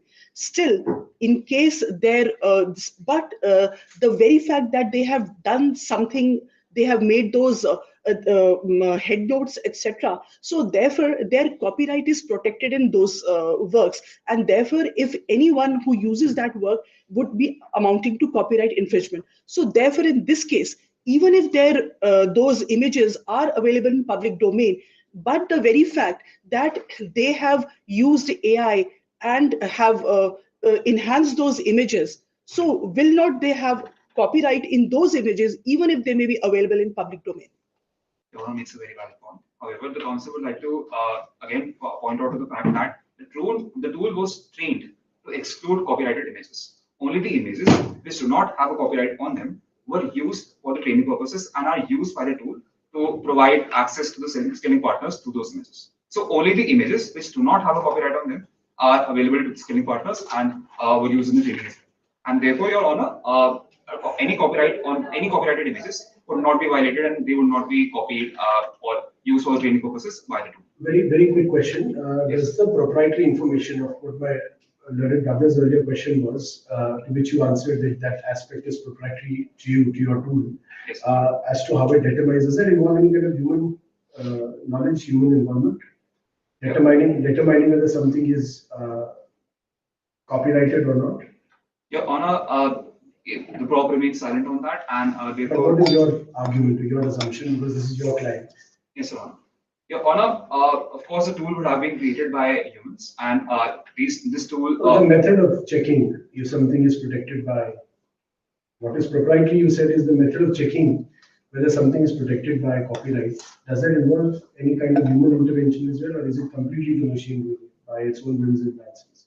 Your Honor, if the question is only regarding the council's assumption, then it is eventually possible to train a system to identify an image if an image particularly exists in a copyright database anywhere in the world. And if. But what about your tool? We're just asking a very simple question. What about your tool? Does that involve human effort in determination whether something is copyright protected and thus has to be excluded from what gets copied?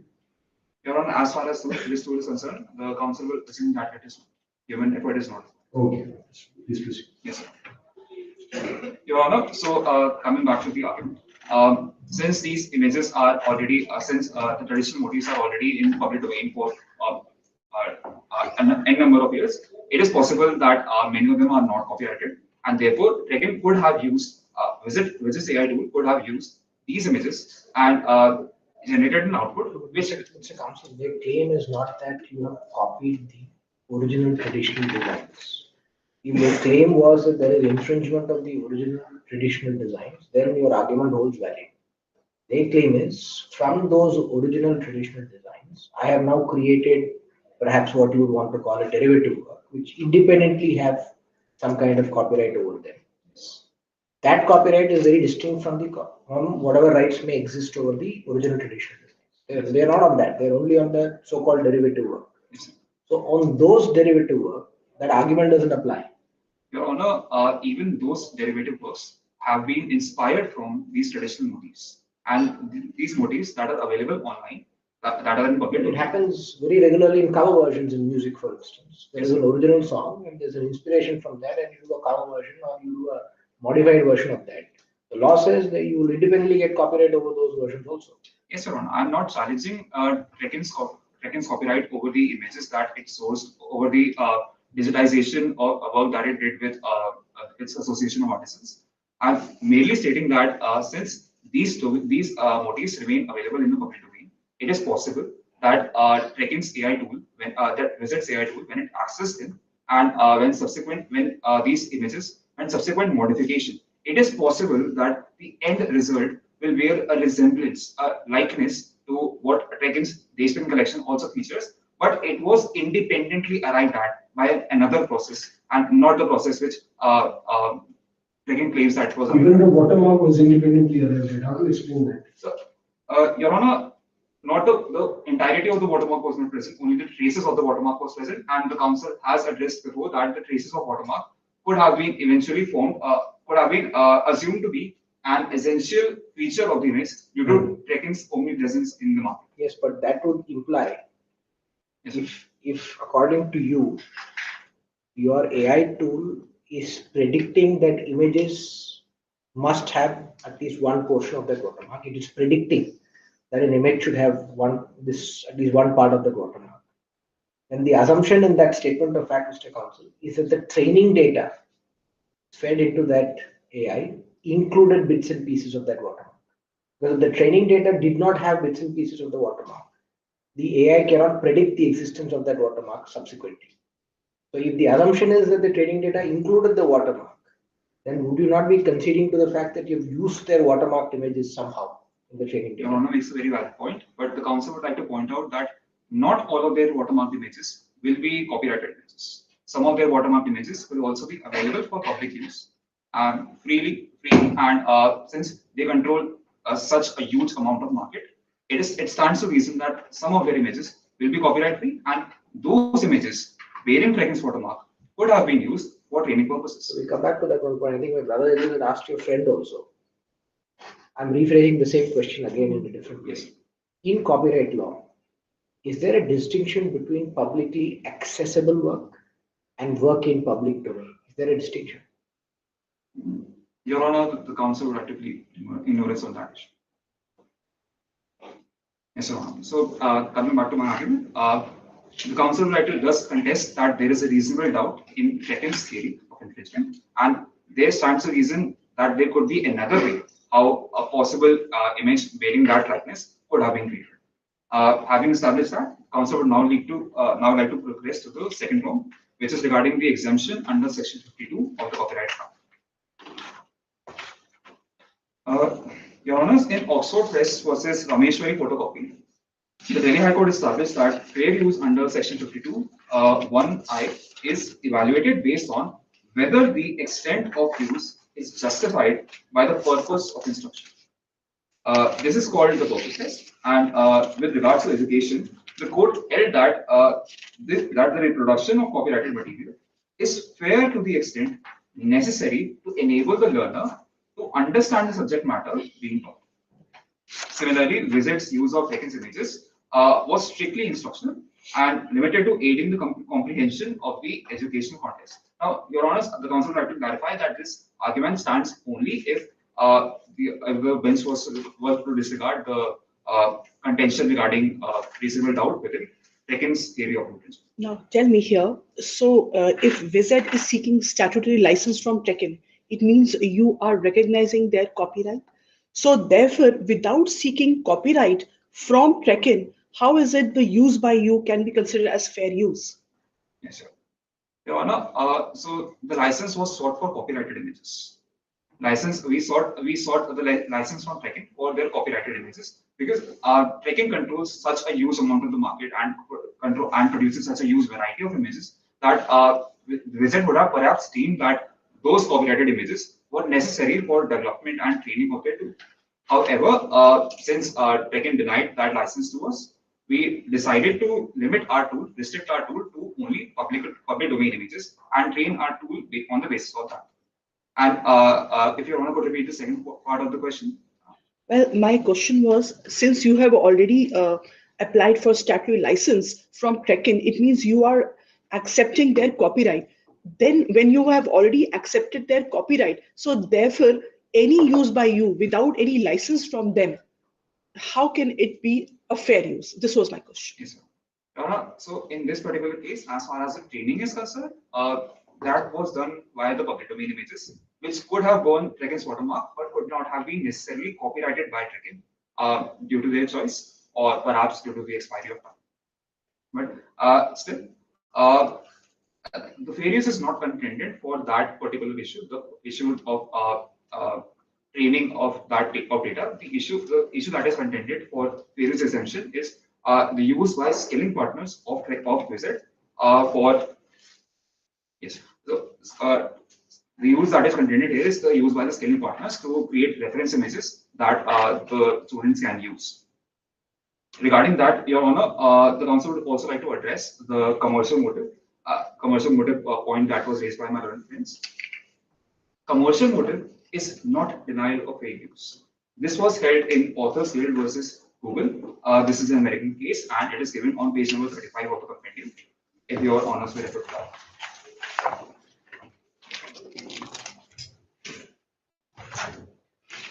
May I then pose this question to you, since you are using the American case of Authors Guild versus Google? Yes, sir. There, the US Copyright Act in section 107 has a specific test separately laid out for fair use, the four-factor test, which is what the Federal Circuit applies in Google. According to you, does the four-factor test apply in 52(1)(I) of the Copyright Act in India? Your Honor, no, four-factor test does not necessarily apply to 52(1)(I) in India. However, the importance of four-factor test has been recognized in the matters of 52(1)(A), and the main purpose of this argument was to just pose that commercial motive is not always a denial of fair use. And there is also an Indian case to substantiate that one. The case of JC's versus Income Tax Office, and in this case, it is said, and I quote, merely charging the fees doesn't make an entity existing for the purpose of profit. Simply because we charge some amount of fees for certification does not mean and does not negate our educational motive. Education always has been and always will be Wizard's priority. And that concludes my second point. I will now be. Sorry, just when you were relying on DU photocopy, you said the fairness test in DU photocopy is fair to the extent that it enables the learner to understand something. Yes, sir. In your case, you've taken the images for a moment. Your argument of 52 will only come when you concede that the images are copyright protected. This is without prejudice argument. So you've taken copyright protected images and you've modified them. Whether you or your skilling partners, whoever you call them, it's been modified. Yes, sir. And then based on that modification, a new image is being created, which is being made available to learners. Yes, sir. Where in this DU analysis is Trekken's images enabling the learners? To my understanding, it's enabling the skilling partners because the AI tool is the one which is learning, not the learners. AI tool is the one which is learning from the images and then making available a style guide for your skill partners to create further images. So it's not enabling learners. Your skill partners are not learning from AI, from the images of, the students are not learning from the images of Trekken. Your skill partners are learning from the images of Trekken. Yes, sir. Before I address that question, may I drink some water? Yeah, of course. Thank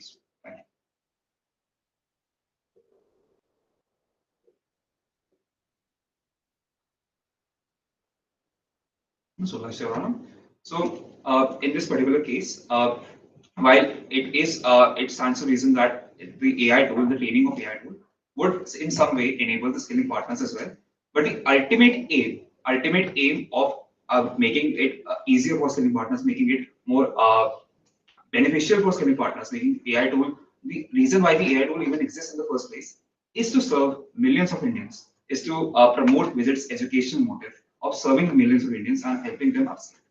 And that is the main contention of this argument as well. The aim is education, and that is why it should apply. So, if there is infringement, so long as the infringement is for educational purposes, you're requesting the court to expand 52(1)(I) to include everything under education, anything and everything indirectly related to education as well. To the extent that justifies, to the extent that is necessary to help learners to understand subject matter. Yes, and that. So how is the creation, how is the enablement of the skilling partners helping the students of your courses learn something? If the skilling partners are able to design certain images in the exact vision that they have in mind, and the exact vision that they want the students to design or to learn something, some particular types of design, then it stands to reason that if training such a tool would benefit them directly. Yes, for example, a skilling partner, they have a certain vision of a particular image, of a particular motive in their mind, but they're not able to find a distinct image with that particular pattern. So if they use Visit's AI tool to create that image by and the tool works by sourcing public domain images and then styling them using its own processes, then it stands to benefit the students themselves. And Your Honours, the council, due to the paucity of time, the council would like an extension of 3 minutes. Go ahead. Yes, Your Honour. Finally, moving to the third prong regarding intermediary exemption under Section 79 of the IIA. Yes, one question to that, sorry, before you begin. A leadership had put a question to you in the point that you had the knowledge that there are amongst the library several images, a substantial, possibly substantial chunk of images that are copyrighted, right? So tell us first, who does the intermediary safe harbor defense apply to? Does it apply to a tool or does it apply to a party and entity? Yes, Your Honor, the intermediate defense applies to a party and a party. Let's just pause there. So a party will include, let's assume all of the employees which are part of that entity, if it's an entity, any other assets, etc. So on one hand, to my earlier question, you had said that this tool is an automated, runs on a proprietary technique to determine if there is infringement or not. To a leadership's question, you responded saying that there is knowledge and therefore there is an understanding by the human as to, by whatever relevant stakeholders or decision makers in your in the entity, the defendant entity, as to what part of their repository is protected by copyright, what is not protected by copyright. When you have that knowledge, how can you even address arguments on intermediary safe? Because then you're not an intermediary. Because again, I refer to my first question I asked you, who is an intermediary and who is this defense available to? A tool or to an entire entity? If it's available to an entire entity comprises of people, your employees, as well as the tool. If the tool doesn't involve, or the functioning of the tool doesn't involve any humans. But to a leadership's question, you answered in the affirmative saying, yes, we have knowledge as to what part of the repository is copyright protected, what is not. And what in fact we were seeking a license for was for the copyrighted part. So that means your knowledge. Then how can you proceed on a intermediary safe harbor defense when you have knowledge? Actual knowledge. Thank you for the question, but to answer, when I answered the leadership's question, I mainly stated that only the non-copyrighted images were used to train the tool itself, and the copyrighted images, a license was sought for them, but the license was not granted. So, which means you have the knowledge as to the distinction between which of them are copyrighted, which of them are not copyrighted. When you have the knowledge, then how are you placing reliance on an intermediary safe harbor defense, which is anchored on an automated process without having any actual knowledge of what is happening? yes, sir. Your Honor, the reliance has been placed on the intermediary defense because the skilling partners, they were first of all freelancers and they were not visits employees. And secondly, since the license was sought for copyrighted images and was ultimately not granted, and the knowledge we visit knew which images are non-copyrighted. It never came to see the light of copyrighted images. Visits knowledge is limited to the non-copyrighted images only, and perhaps some proprietary information. But no, you're contradicting yourself. Why, if your knowledge is limited to, again, back to her ladyship's question, if your knowledge is limited to the non-copyrighted images, for what did you approach them seeking a license for? Obviously, you approached them when you answered. You approached them for the part of the repository which was copyright protected, which means you know what is copyright protected, and accordingly, what is not copyright protected. So when you have knowledge, where is the defense? Can you explain by reading 79? Yes. Just to answer the question and summarize it for that. Yes, please. Continue. Yes, sir. Your Honor, yes, I'll read section 79. Exemption from liability of intermediary in certain cases, notwithstanding anything contained in any law for the time being enforced, but subject to the provisions of subsections 2 and 3, an intermediary shall not be liable for any third-party information, data, or communication link made available or hosted by him. Yes, we want me to read entire. And the provisions of the subsections 1 shall apply if A, the function of the intermediary is limited to providing access to a communication system over which information is made available by third parties, is transmitted or temporarily stored or hosted, or the intermediary does not 1. Initiate the transmission, 2. Select the receiver of the transmission, 3. Select or modify the information contained in the transmission, and then C. The intermediary observes due diligence while discharging his duties under the Act and also observes that such guidelines as the central government may prescribe in this behalf.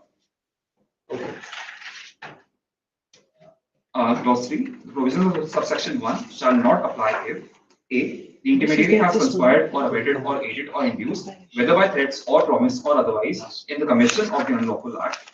B. Upon receiving actual knowledge or on being notified by the appropriate government or agency that any information, data, or communication link residing in or connected to a computer resource controlled by the intermediary is being used to commit the unlawful act, the intermediary fails to expeditiously remove, or disable access to that material on that resource without vitiating the evidence in any manner.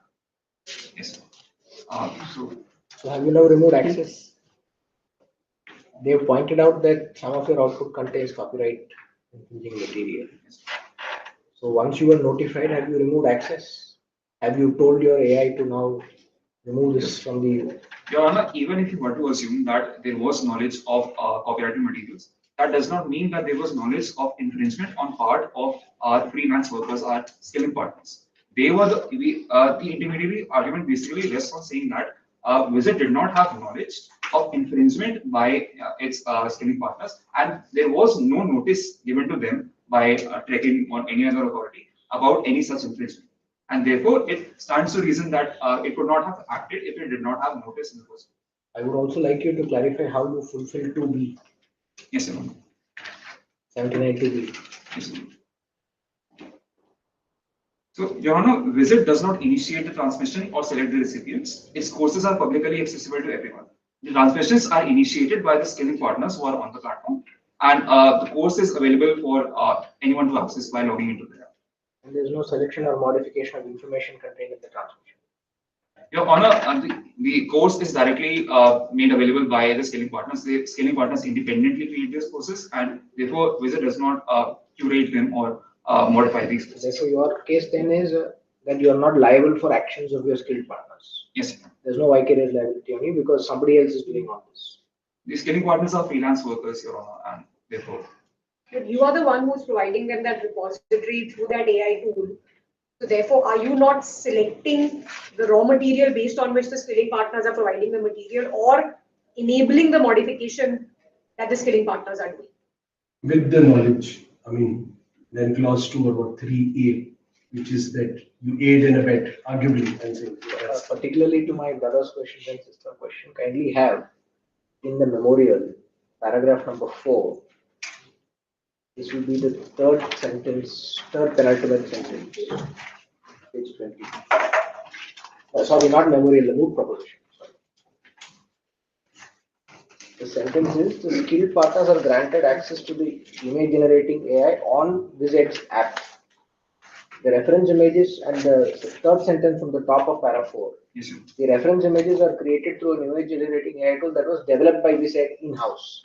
So Yes, you create a tool which Yes, has access to all of this. You create an app in which the tool is hosted. Yes, sir. And then you give that specifically to skilled partners. Yes, sir. But your position remains that you are an intermediary. Have you not selected what is the information to be contained? Because you have selected through your AI app. Yes, sir.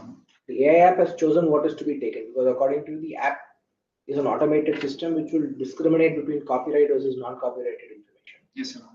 And certainly the your case is anyway that the AI tool does not have personhood. Yes, sir. So all actions of the AI will be attributed to the plaintiff company, right? Yes, sir. Or the defendant company, depending on which model is being used. Yes, sir. So your tool has therefore selected the information that goes into the AI tool, which is then hosted by you on your app consciously. Yes. And that is the one that is transmitted ultimately out. Your Honor, there is also a possibility of the skilling partners. The skilling partners have to first refer to one image, and that image that they upload There's nothing in the statement that says any images taken by the skilling partners are infringing. It's only the data set that your and the output that your app produces which is allegedly infringing. Nothing on the skilling partners taking any images as input images which are infringing. Your Honor, however, there is a reasonable possibility that any image taken by them or even any image used by them to be uploaded to the tool for modification could have been copyright protected, and maybe that image was what led to the infringement itself. Sorry, this paragraph itself, paragraph 4, the skilling partners are capturing a photograph through their phone. Yes, So, sir. to my understanding, this means that they're using the camera functionality of the phone to capture a photo and then upload it. So you are saying, what you're saying is you're presuming that the skilling partner, when they're using the camera to capture a photo, are actually capturing a copyright infringing image. That could be the case, Your Honor. Yes. Your Honor, now to quickly summarize my third argument regarding the license under Section 31D. Your Honor, while the Council recognizes that the Section 31D exclusively mentions literary works, musical works, and sound recordings, but the Council would like to point out that it doesn't explicitly exclude artistic works. And Your Honors, as per Section 2C of the Copyright Act, artistic works include paintings, drawings, engravings, etc. And many artistic works today are inseparably linked to literary and musical works, especially and particularly on digital education platforms. Also, Your Honors, under Section 13 of the Copyright Act, copyright subsists in literary works, musical works, sound recordings, and artistic works. But then Section 31D distinguishes them here and only awards statutory license for literary works, musical works, and sound recordings, but not artistic works. Your Honor, this is a restrictive reading of Section 31D as it creates inconsistencies within the Copyright Act, as it arbitrarily excludes one form of expression, which is the artistic works, from other three forms of expressions: the literary works, musical works, and the sound recordings. So, Your Honors, the Council most humbly submits that a harmonious construction of this provision should be done to extend the statutory protection to artistic works as well. So Section 31 talks about a broadcasting organization. Then you as an OTT, how do you justify that you are a broadcaster? Yes, sir. Your Honor, Section 280 defines broadcasting as communication to the public by means of wireless diffusion, whether by satellite, cable, or any other means of simultaneous communication. Your Honor, so the key elements here are wireless diffusion, simultaneous communication, and communication to the public. When interpreted broadly, this definition includes Visit, which distributes its content via its internet to the OTT platform, wireless. The phrase "any other means" in Section 2DD could be elaborated broadly to accommodate evolving technologies, including internet-based communication. Moreover, Visit's online classes via its OTT platform constitute simultaneous communication to a public audience, mirroring a traditional broadcasting entity. And therefore it qualifies as a broadcaster for this particular provision to occur. And also, Your Honor, coming back to my argument, if Your Honor is satisfied, Yes, Your Honor. Your Honors, in the case of I have a connected question. Yes, sir. Which you asked. See, ultimately, you are aware of the mischief rule. Your Honor would The elaborate. mischief rule, the Hayden's rule of construction. That a statute will be broadly interpreted to suit the purpose, or conversely narrowly interpreted to limit it to the purpose originally given. Yes, sir. The purpose originally given was to rejuvenate a dying industry. Yes, sir. And you will see in the context also of 31D, subclause 3, if I'm not wrong. Subclause 3. Yes, There sir. only the parliament has only conceived radio broadcasting and television broadcasting, which is why in subclause 3 they only talk about a difference in rates between these two. Yes, sir. The concept of internet broadcasting was never contemplated by the parliament Yes, sir. when 31D is done. And that was never an object and purpose of the provision. Yes, sir. So what is the principle of interpretation that will allow this court to traverse beyond this original intent and have an expansive reading that you are suggesting? Your Honor makes a very valid question, and while I could not particularly answer the specific principle of interpretation, the Council would like to point out to the case of South Indian Music Companies versus Union of India, where the Madras High Court noted that Section 31D was introduced as a matter of public policy. It was designed to balance public and private interests. Therefore, simply as a matter of, if this court were to recognize this statute as a matter of public policy, and the public policy in the present times means that artistic works must be given protection under this particular act, so that public benefits by getting access to education. Then, in that case, this court has the power to broadly interpret the section and thus include artistic works in it and give that protection and benefit to the public. And that's the main condition that the council is trying to make. And the Wizards' mission has always been to serve the public interest by providing free educational resources. And this is evident from its recognition by NSDC as well. And in light of this, statutory licensing is warranted to ensure fair access to Trekken's copyrighted works at reasonable royalty rates, preventing monopolization and furthering the public good. Your Honors, at the heart of this matter lies the fundamental truth. Trekken's stationery collection, being AI generated, first of all, does not meet threshold for copyright protection under the Indian Copyright Act, as proven by my co-counsel. And AI is a tool; it's not an author. And for moral rights born from so innately human principles, cannot be extended to these soulless machines. And Wizards' actions, driven by innovation, education, and public interest, remain within the bounds of fair use and intermediary protections. And in the interest of progress and fairness, we urge this court to declare that AI-generated works lack copyright protection and subsequently invalidate the copyright on base-rate collection. Secondly, Sorry, I know we're out of time. We don't want to be unfair, but related to my brother judge's question, I have another question on harmonious interpretation. Now, if you see, 2D6 was inserted by an amendment in 1994. If the purpose of the amendment was to give protection to computer-generated works, which interpretation do you think will further the remedy and suppress the mischief that that amendment sought to achieve?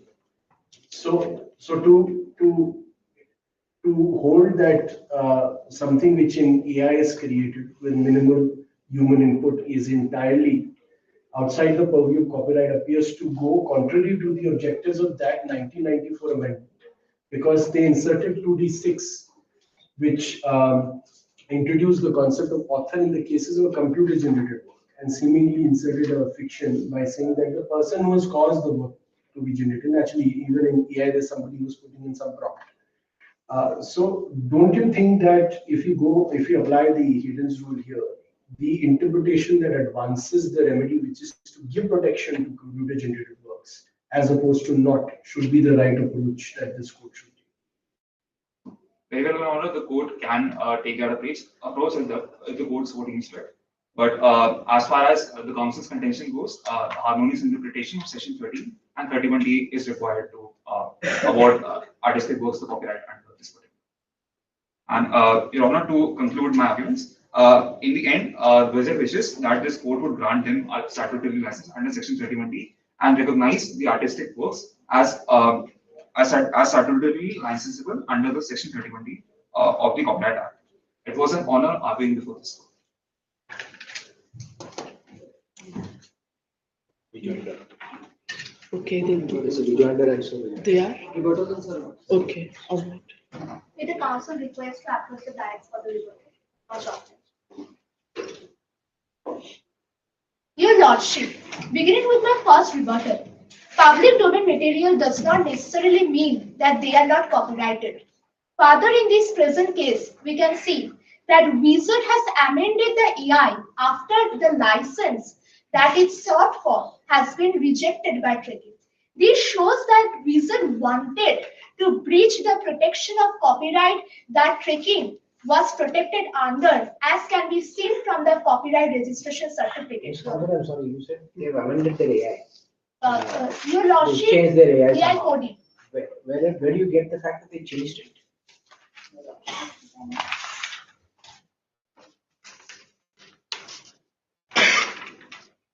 Because I don't think Paraton says they changed their AI in any way. It's simply a contention.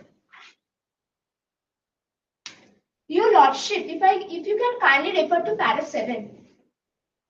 Para 7 provides that when it further investigated the study material, it was revealed that the images exhibit recognizable parts of the watermark applied to images in Trekking's repository. Finally, Trekking concluded that despite the failure of licensing negotiations, Wizard went on to train its AI tool on Trekking's image repository, Your Lordship.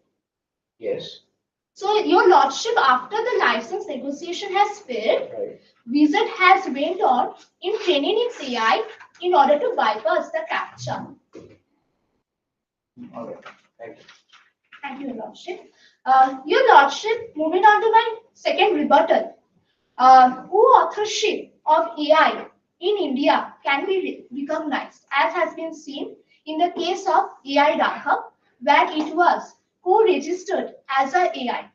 The petitioners have argued that this decision by the Registrar of Copyright Office was withdrawn later. However, they have not done as per section, I would just sum up.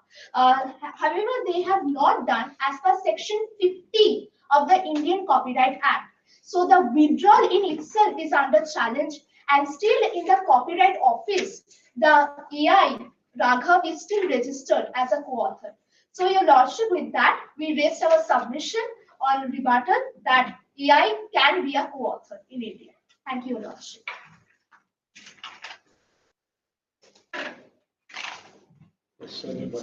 They will also serve. Yes. Your Honor, the Respondent's counsel would like to begin. Firstly, Your Honor, regarding public domain material, since just simply because it's public domain material does not necessarily mean that it's no copyright, but owing to the fact that it's public domain material and the fact that our AI has been trained to exclude copyrighted material from its training materials, it can be said that the council agree that that public domain material does not necessarily mean that there is no copyright, but the specific images, the specific material that the council's that the respondent's AI tool was trained on excluded this copyrighted material and therefore used only the public domain material that had no copyright. Regarding the point of Raghavia's registration, so first, what happened in this matter is that Mr. Ankit Sahni first applied for this copyright license and by only registering Raghav AI as a sole author. That was rejected by the Copyright Office. And the second time, Mr. Ankit Sahni submitted the application by listing himself and the Raghav AI as a co-author. While the Copyright Office initially accepted this application, later on it issued a withdrawal of this application and raised claims about the legal status of Raghav AI. And therefore, it cannot be said to be a conclusive proof of the co-authorship that my learned friends so claim to exist under the Indian copyright law, as stated by them. And regarding the CAPTCHA bypass, the council has already proven how there is a reasonable doubt in their theory of copyright infringement, and there is a possibility that our tool never interacted, and that is what we claim. Our tool never interacted with their CAPTCHA at all, and it is possible for someone using our tool to independently arrive at images that bear resemblance to their images, but are independently created. I'm sorry to pose a question in rebuttal, but will this court decide the matter based on reasonable doubt standard? Your Honor, that remains to the jurisdiction of this court, but since they are making the contention, the counsel can also point out some possibility of flaws in their contention, and this could be a possible clause in that particular contention. It was an honor arguing before this court. Yeah.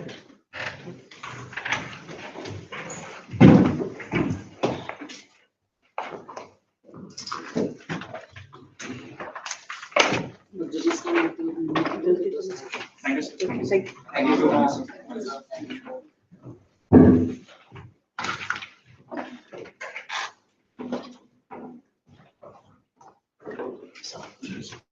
sir.